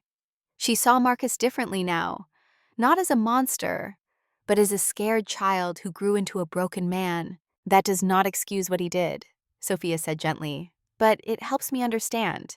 Can you forgive him someday?" Sophia thought about this, about forgiveness and justice and the difference between understanding and condoning. "I do not know," she said honestly. "Maybe someday, but right now I am focused on healing, on building something good from the wreckage, on making sure what happened to my father does not happen to anyone else. That is more grace than we deserve." After Margaret left, Sophia returned to the dining room. The restaurant was full now, the sound of conversation and laughter filling the space. She saw Catherine talking with Diane, their heads close together, two women who had survived and were now thriving. She saw Nathan helping a young family with a crying baby, his patience and kindness evident in every gesture. She saw Collins, tentatively emerging from the kitchen to check on a table, still nervous but trying. She saw Victoria in the corner, having dinner alone, reading a book, present but not imposing. And she saw herself, reflected in the windows, no longer invisible, no longer hidden, no longer afraid to take up space in the world. The journey from waitress to owner, from invisible to seen, from victim to victor. It had been long and painful, and there were scars that would never fully heal. But she had survived, more than survived. She had transformed her pain into purpose, her anger into action, her invisibility into the loudest kind of presence, the kind that changed the world, one act of courage at a time. And as she moved through her restaurant, through the space she had created from her own refusal to disappear, Sophia Morgan finally understood what her father had been trying to teach her all along. That true power is not the ability to destroy others. It is the ability to survive destruction and still choose kindness. It is the ability to be broken and still choose healing. It is the ability to be invisible and still choose to be seen. That was the legacy she would carry forward. Not revenge, not bitterness, but the simple, revolutionary act of existing loudly in a world that wanted her silent. And nothing, not Marcus Blackwell, not poverty, not fear, not even death itself, could take that away from her now. 5 years after the trial that changed everything, Sophia Morgan stood on a stage at Lincoln Center, looking out at an audience of 2,000 people who had paid to hear her speak. The auditorium lights were dimmed, leaving only the spotlight that made her feel both exposed and powerful, visible in a way that no longer terrified her. She wore a simple black dress, her hair no longer in a messy bun, but styled professionally, her glasses replaced with contacts that let people see her eyes clearly. She looked like what she was now, a successful businesswoman, a voice for change, a woman who had stopped apologizing for taking up space. But before she began her prepared remarks, before she delivered the speech about workplace harassment and systemic corruption that had been written and rehearsed, Sophia closed her eyes and thought about the journey that had brought her to this moment. 5 years ago, she had been invisible, a waitress who had perfected the art of disappearing, who had convinced herself that silence was survival, who had lost herself so completely that she barely remembered who she used to be. Now she stood in front of 2,000 people, about to tell them the story of how she found herself again. "Good evening," Sophia said, her voice carrying through the auditorium with clarity and strength. "My name is Sophia Morgan. 5 years ago, I was nobody. Today, I am standing here because I refuse to stay nobody, and I want to tell you how that happened." The audience leaned forward, already captivated. Sophia could feel their attention like a physical thing, pressing against her, waiting for her words. But instead of launching into statistics or policy recommendations, instead of giving them the speech they expected, Sophia told them a story. She told them about her father, about MIT, about the night the FBI came and everything shattered. She told them about learning to be invisible, about 4 years of serving wine to people who looked through her like she was furniture. She told them about Marcus Blackwell, about the napkin, about the $2,000 challenge that changed everything. And she told them about what came after: the lawsuit, the trial, the moment when she realized that being invisible was not safety, but slow death. The audience was silent, transfixed. Some people were crying, some were nodding in recognition, seeing their own stories reflected in hers. When Sophia finished, the applause was thunderous, but as she left the stage, she felt something deeper than satisfaction.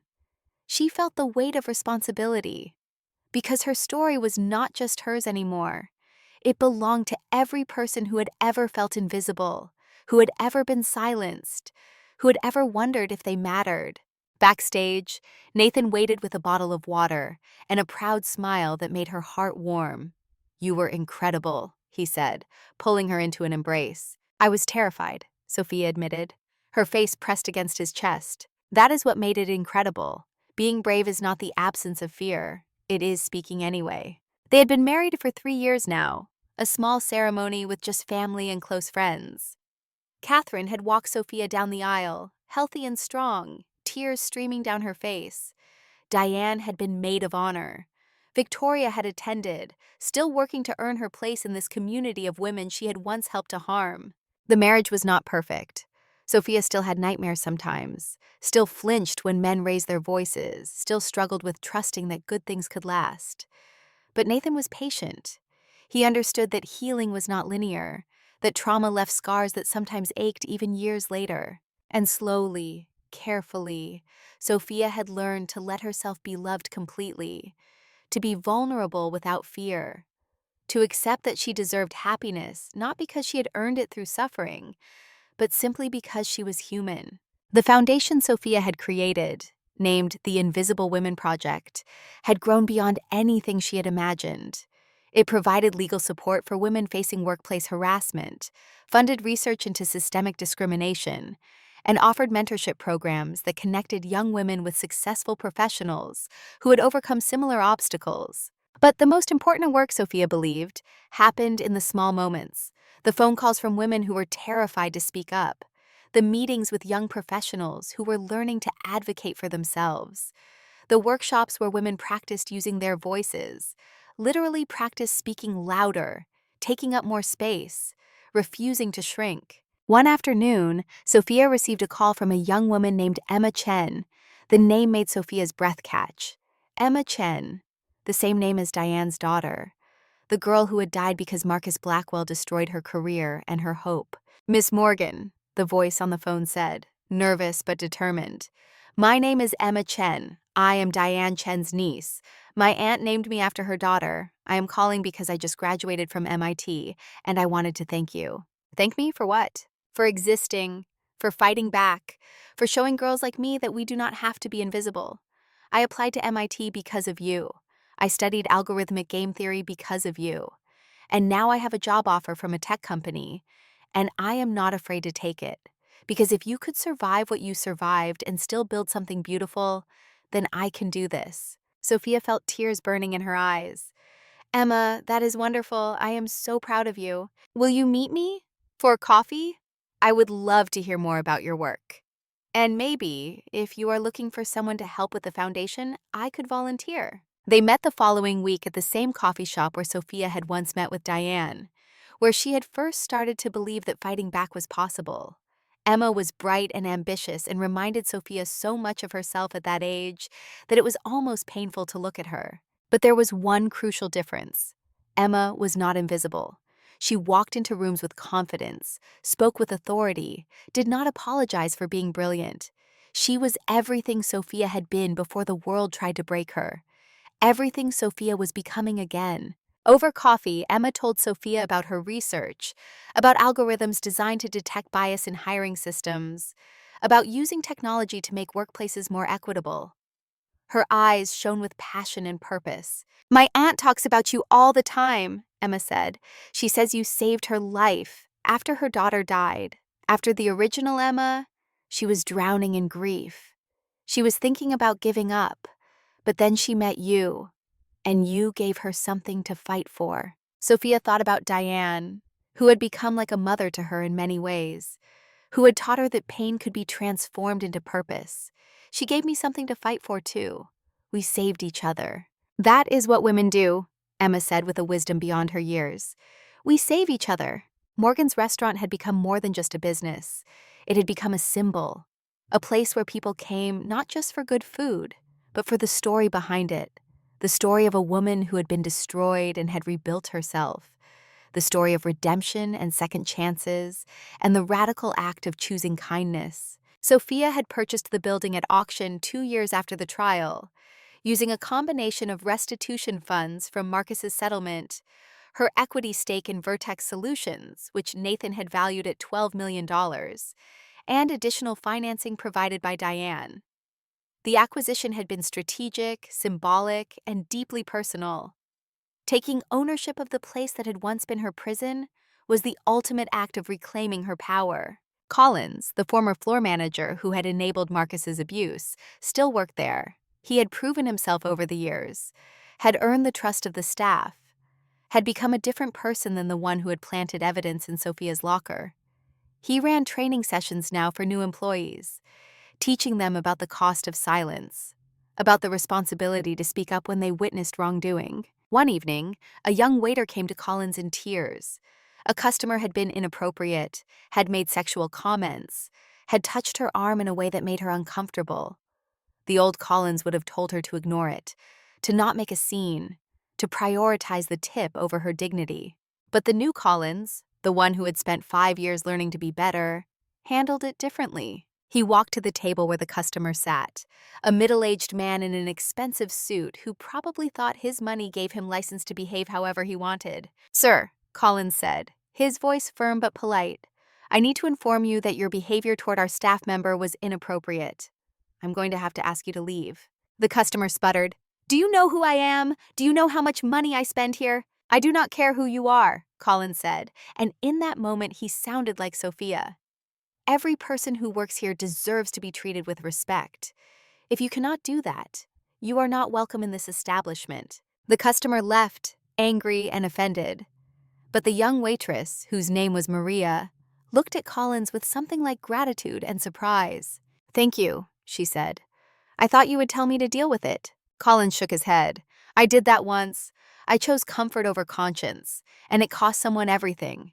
I will never make that choice again." Later, when Sophia heard about the incident, she pulled Collins aside. "You did good today. I learned from the best," Collins said. And there was no irony in his voice, just genuine respect. Catherine Morgan, now 63 and healthier than she had been in a decade, spent her days doing what she loved most: teaching. She had returned to accounting, not as a profession but as a calling, volunteering to teach financial literacy to women leaving abusive relationships, to single mothers trying to build stability, to anyone who needed to understand that knowledge was power. She worked closely with Victoria's nonprofit, the two women forming an unlikely partnership. Victoria provided the resources and the space. Catherine provided the wisdom and the teaching.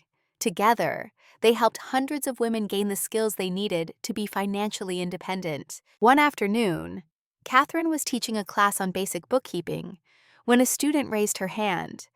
A woman in her 40s, with tired eyes and hands that trembled slightly. "Miss Morgan," the woman said, "how do you know when it is time to leave? When do you know you are strong enough?" Catherine set down her marker and came to sit beside the woman, taking her shaking hands in her own steady ones. "You will never feel ready," Catherine said gently. "You will never wake up one morning and think, 'Today I am strong enough.' Because abuse makes you doubt your own strength. It makes you forget you ever had any." "Then how did you do it? How did you leave?" Catherine smiled sadly. "I did not leave. My husband was taken from me. But I can tell you this: strength is not something you find. It is something you build, one small choice at a time, one moment of courage at a time. And if you need to borrow strength from someone else until you build your own, that is okay too. That is what we are here for." The woman started to cry, and Catherine held her while she sobbed. This stranger who was not really a stranger because they shared the same wounds, the same scars, the same hard-won understanding of what it meant to survive. After class, Victoria approached Catherine. "You are good at this. Better than me." "I have practice," Catherine said. "I spent years being silent. Now I cannot stop talking." They laughed together. These two women who had been on opposite sides of Marcus Blackwell's destruction and had somehow found common ground in the aftermath. Marcus Blackwell sat in his cell at the Federal Correctional Institution in Pennsylvania, staring at the concrete wall that had become his entire world. 15 years. He had served 5 already, 10 more to go. The first year had been hell: the loss of freedom, the loss of power, the loss of identity. He was not Marcus Blackwell, feared CEO, anymore. He was inmate 84729, just another white-collar criminal in an orange jumpsuit.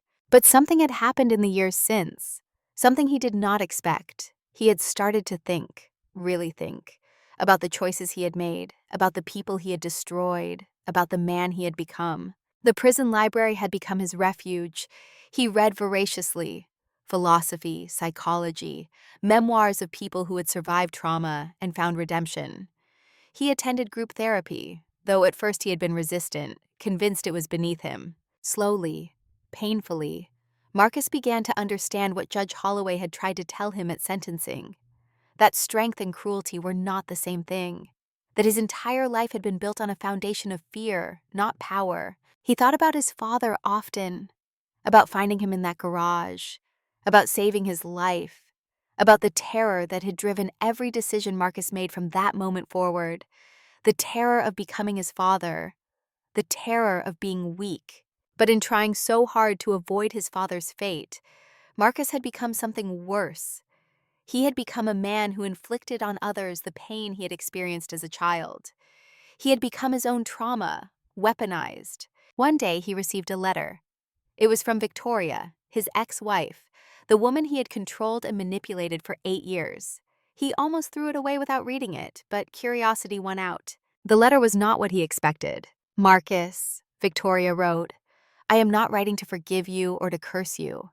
I am writing because I need you to know something. The work I do now, helping women escape abuse, it is the most meaningful thing I have ever done. And I would not be doing it if you had not shown me what abuse looks like from the inside. You destroyed me, but in the wreckage of that destruction, I found something I never had when I was your wife. I found my purpose, I found my voice, I found myself. I do not thank you for it, you do not deserve thanks. But I need you to know that your cruelty did not win. It did not break us, it made us stronger. I hope you are becoming someone different in there. Someone better, not for my sake or for Sophia's sake or for anyone else you hurt, but for your own sake. Because living as you were, that was not living. That was just slow suicide. Victoria. Marcus read the letter 3 times. Then he sat down, and for the first time in 5 years, he cried. Not tears of self-pity or anger, but tears of recognition. Recognition that everything he had built had been empty, that all his power had been an illusion, that he had been running from his father's weakness his entire life and had ended up in a cage anyway. He could not undo what he had done, could not bring back Richard Morgan, could not give Sophia back the 5 years he had stolen, could not erase the pain he had caused. But maybe, just maybe, he could stop causing new pain, could spend the rest of his sentence trying to understand why he had become what he became, could use his story as a warning to other men who thought power came from domination. It was not redemption. It was barely the beginning of accountability, but it was something. A small crack in the armor he had worn for 40 years. A possibility of change. Whether he could actually change remained to be seen. But for the first time, he wanted to try. The Invisible Women Project held its 5th annual gala at a hotel in Manhattan, a fundraiser that brought together supporters from across the country. The ballroom glittered with lights and elegant dresses, but the atmosphere was not one of superficial glamour. It was one of purpose. Sophia stood at the podium, preparing to introduce the evening's keynote speaker. But before she did, she wanted to share something. 5 years ago, she began, I was a waitress who thought staying invisible would keep me safe. Tonight, I want to introduce you to someone who never learned to be invisible. Someone who represents the future we are building, a future where young women do not have to hide their brilliance to survive.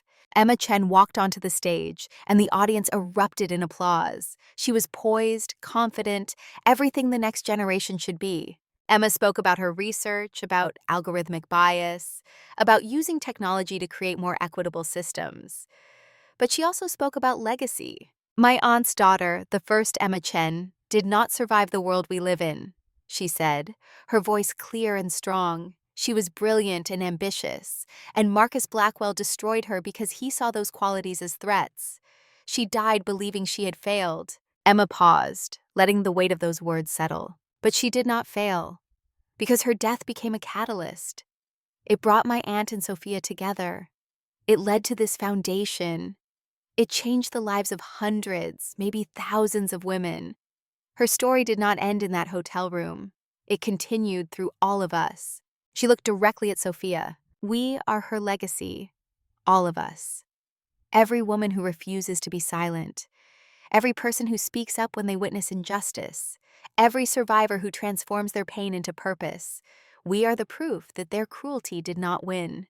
The standing ovation lasted 5 minutes. Afterward, at the reception, Diane pulled Sophia aside. There were tears in her eyes, but they were not sad tears. Thank you, Diane said, for giving my daughter's death meaning, for making sure she did not die for nothing. You did that, Diane. You channeled your grief into action. You saved me when I had nothing. You built this with me. No, Sophia, you built this. I just gave you the tools. You were the one brave enough to use them. They held each other while the party continued around them. 2 women bound by loss and survival, and the fierce determination to make the world better for the daughters who came after. Nathan found Sophia later in the evening, standing on the balcony overlooking the city. She was quiet, reflective, her mind somewhere far away. What are you thinking about? He asked, wrapping his arms around her from behind. Everything. Nothing. How strange it is that 5 years ago I was serving wine to people who thought I was nobody, and tonight I am hosting a gala with 500 people who believe in what we are building. You were never nobody, Sophia. You were just invisible to people who did not know how to see. She leaned back against him, feeling his warmth, his solidity, the steadiness that had become her anchor. I want to tell you something.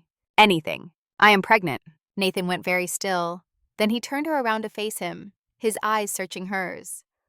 Are you serious? 6 weeks. I found out yesterday. I wanted to wait until after the gala to tell you, but I cannot keep it in anymore. Nathan's face broke into the biggest smile she had ever seen. We are going to have a baby. We are going to have a daughter, they told me yesterday. A girl. He pulled her close, and Sophia felt his chest shaking.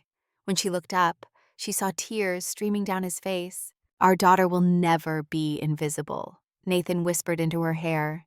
"She will grow up knowing her mother is a hero, knowing that speaking truth to power is not just possible but necessary, knowing that she matters. She will grow up knowing her father is a good man," Sophia countered, "knowing that not all powerful men are dangerous, knowing that love and strength can coexist. What should we name her?" Sophia thought about this.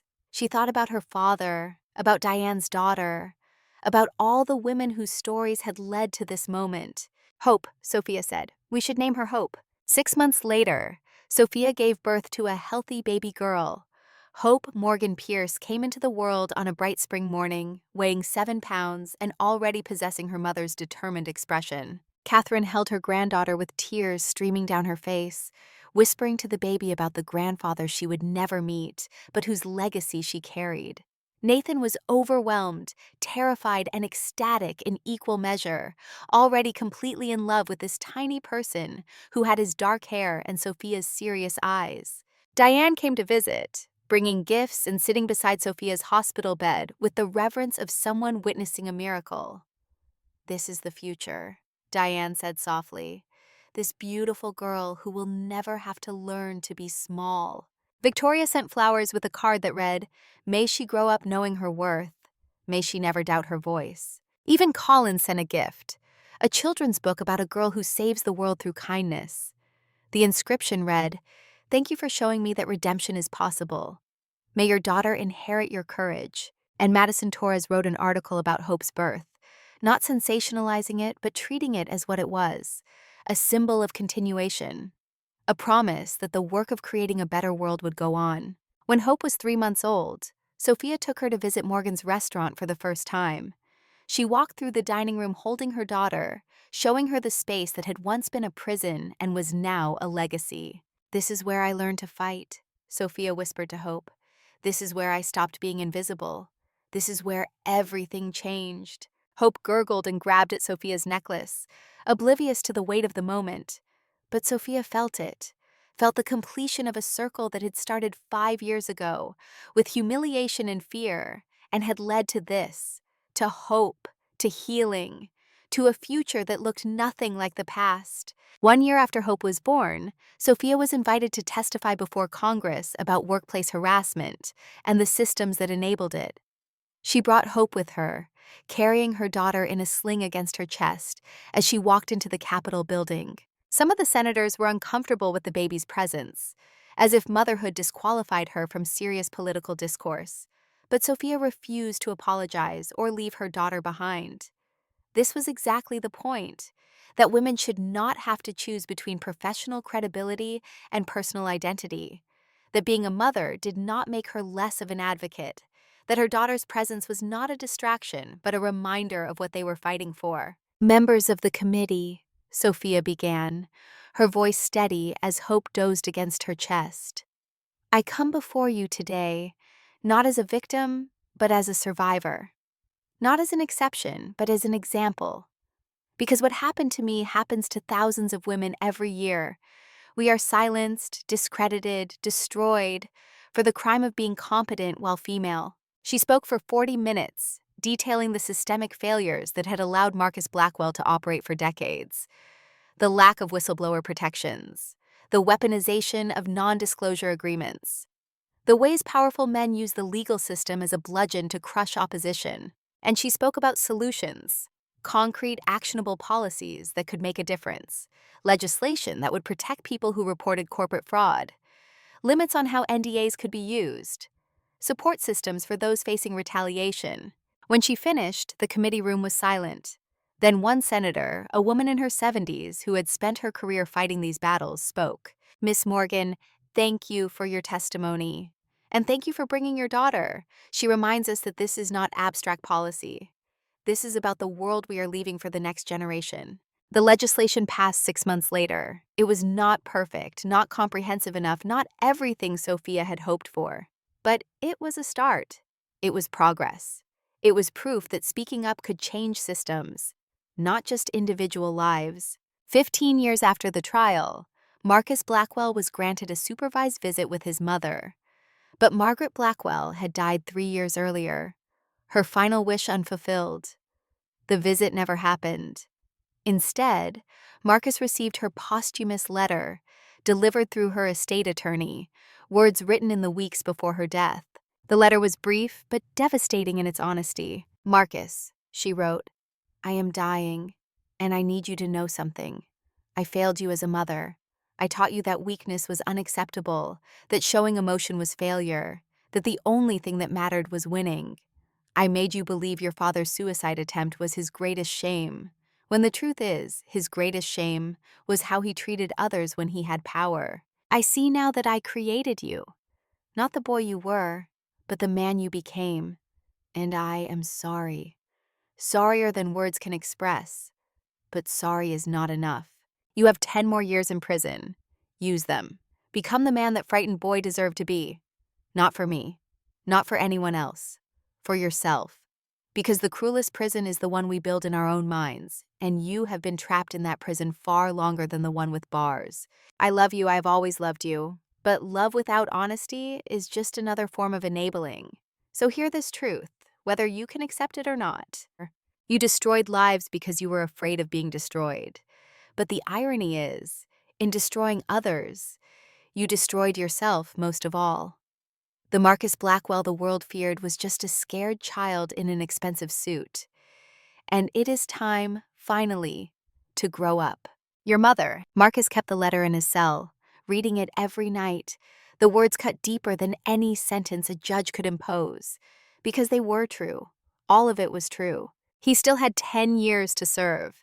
10 years to decide who he would be when he walked out of prison. 10 years to prove that change was possible, even for someone who had spent a lifetime being the villain. But on his 47th birthday, alone in his cell, Marcus Blackwell did something he had not done since he was 12 years old. He wrote a letter to his father, dead now for 15 years, buried in a grave Marcus had never visited. "Dad," he wrote, "I saved your life that day in the garage, but I spent the rest of mine trying to prove I was nothing like you. And in doing so, I became worse. I became the thing you were running from, the failure, the weak man hiding behind power. I cannot undo what I have done, but I can stop doing more harm. And maybe, if there is anything after this, you can forgive me, not for saving you, but for wasting the life you tried to throw away, your son." He did not mail the letter. He burned it in the small metal trash can in his cell, watching the paper curl and blacken and turn to ash. But writing it changed something, made real the possibility that he could be more than his worst actions.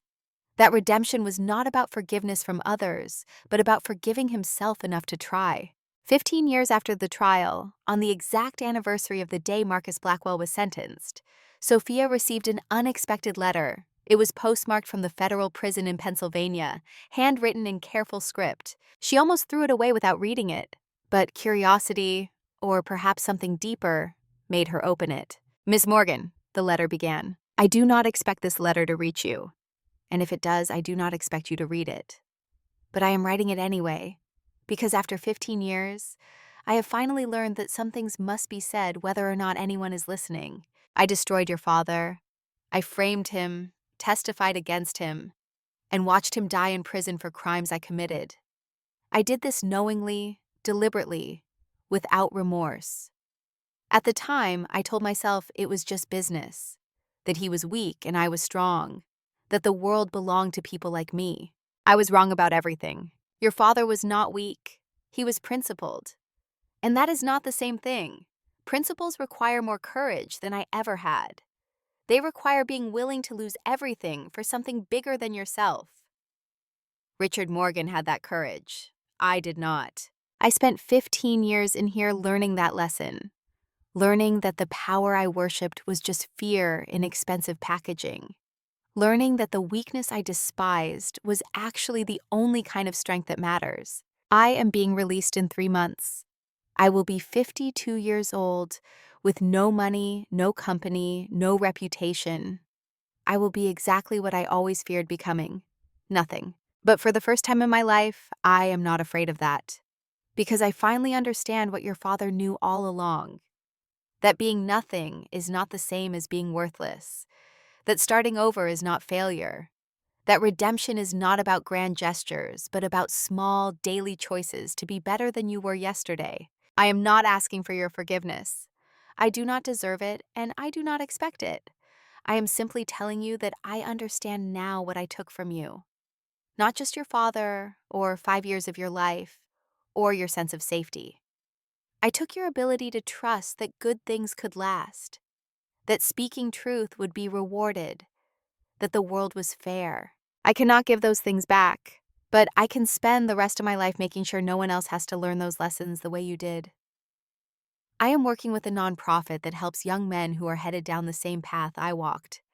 Men who think power comes from domination, who mistake cruelty for strength, who are so afraid of their own weakness that they become weak in the ways that actually matter. I tell them my story. All of it, the crimes, the trial, the 15 years in prison. And I tell them about you. About the waitress who refused to be invisible. About the woman who took everything I threw at her and turned it into something beautiful. You are my cautionary tale and my inspiration. The proof that victims are not defined by what was done to them, but by what they choose to do next. I hope you are happy, Miss Morgan. I hope your daughter grows up in a world where men like I was do not exist. And if you ever decide that forgiveness is something you want to give, not for my sake but for your own, I will be ready to receive it. But I will understand if that day never comes. Thank you for surviving me. Thank you for refusing to let me define you. Thank you for being the person I should have been. With respect and regret, Marcus Blackwell. Sophia read the letter 3 times. She felt Nathan reading over her shoulder, felt his tension, his protective instinct to shield her from anything that might hurt. What are you going to do?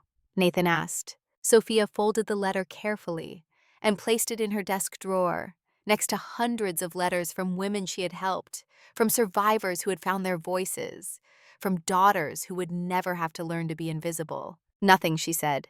His redemption is his responsibility, not mine. Do you believe him that he has changed? Sophia thought about this. I believe he wants to change. Whether he can actually do it remains to be seen. But it does not matter. My healing is not dependent on his transformation. My life is not defined by what he did to me, but by what I built from the wreckage. She stood and walked to the window, looking out at the city that had witnessed her transformation. He spent 15 years in prison learning lessons my father already knew. That integrity matters, that kindness is strength, that the only power that lasts is the power to build, not destroy. She turned back to Nathan. I do not need to forgive Marcus Blackwell to be free of him. I already am free, and that is the best revenge I could ever have. 20 years after the trial, Sophia Morgan sat in her office at the Invisible Women Project, now a national organization with chapters in 30 states. She was 44 years old, gray streaking through her dark hair, laugh lines around her eyes from 2 decades of hard-won happiness. On her desk sat several photographs. Catherine, who had passed peacefully 5 years earlier, surrounded by her daughter and granddaughter, having lived long enough to see her family thrive. Nathan, still her partner in love, grayer now but no less solid. Hope, graduating from Yale Law School, looking so much like Sophia at that age, but without the weight of invisibility. And one more photograph, the original staff of Morgan's restaurant taken on opening night. Collins, Maria, Rosa, and a dozen others who had built something beautiful together.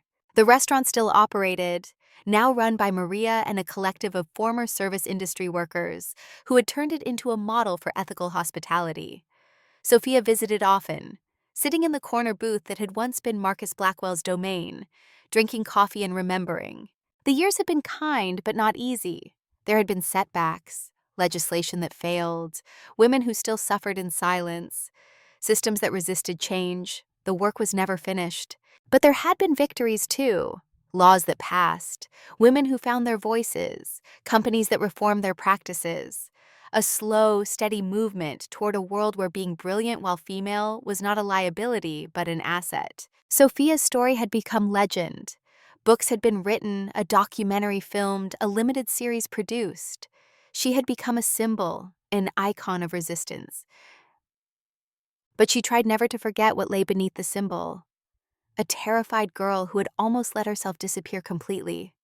A woman who had chosen courage not because she was unafraid, but because she was more afraid of silence than of speaking. The intercom on her desk buzzed. "Miss Morgan, your 3 o'clock is here. Send them in." The door opened and a young woman entered. She was 23, fresh out of college, still carrying the optimism of someone who had not yet been broken by the world. She sat down nervously, clutching a resume. "Miss Morgan, thank you for seeing me. My name is Sarah. I just graduated with a degree in computer science, and I want to work for your foundation. I want to help build the systems that prevent what happened to you from happening to others." Sophia smiled. "Tell me, Sarah, when someone makes you feel small, what do you do?" Sarah thought about this. "I try to make myself smaller. I apologize. I try to fix it. And how does that feel?" "Terrible, like I am disappearing." Sophia leaned forward. "Then let me teach you the most important lesson I ever learned. You do not make yourself smaller to make others comfortable. You stand tall and let them be uncomfortable. Because your size, your voice, your presence, these are not negotiable." Sarah's eyes widened. "Even when it is scary?" "Especially when it is scary. Fear means you are doing something that matters." Sophia hired her on the spot because Sarah reminded her of herself 20 years earlier, full of potential but still learning to use it, still learning that being visible was not vanity but necessity. And Sophia, who had spent 2 decades teaching women to use their voices, knew that this work was infinite, that every generation needed someone to tell them, "You matter. Your voice matters. Do not let anyone convince you otherwise." That night, Sophia returned to the apartment she shared with Nathan, the same one they had moved into when Hope was born, though they could afford something much larger now. She liked the continuity of it, the reminder that wealth was not the measure of success. Nathan was cooking dinner, something he had gotten good at over the years.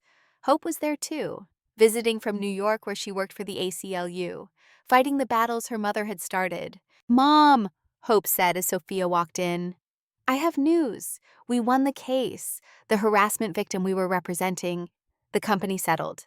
She is getting $3 million and they are reforming their entire HR system." Sophia felt pride swell in her chest.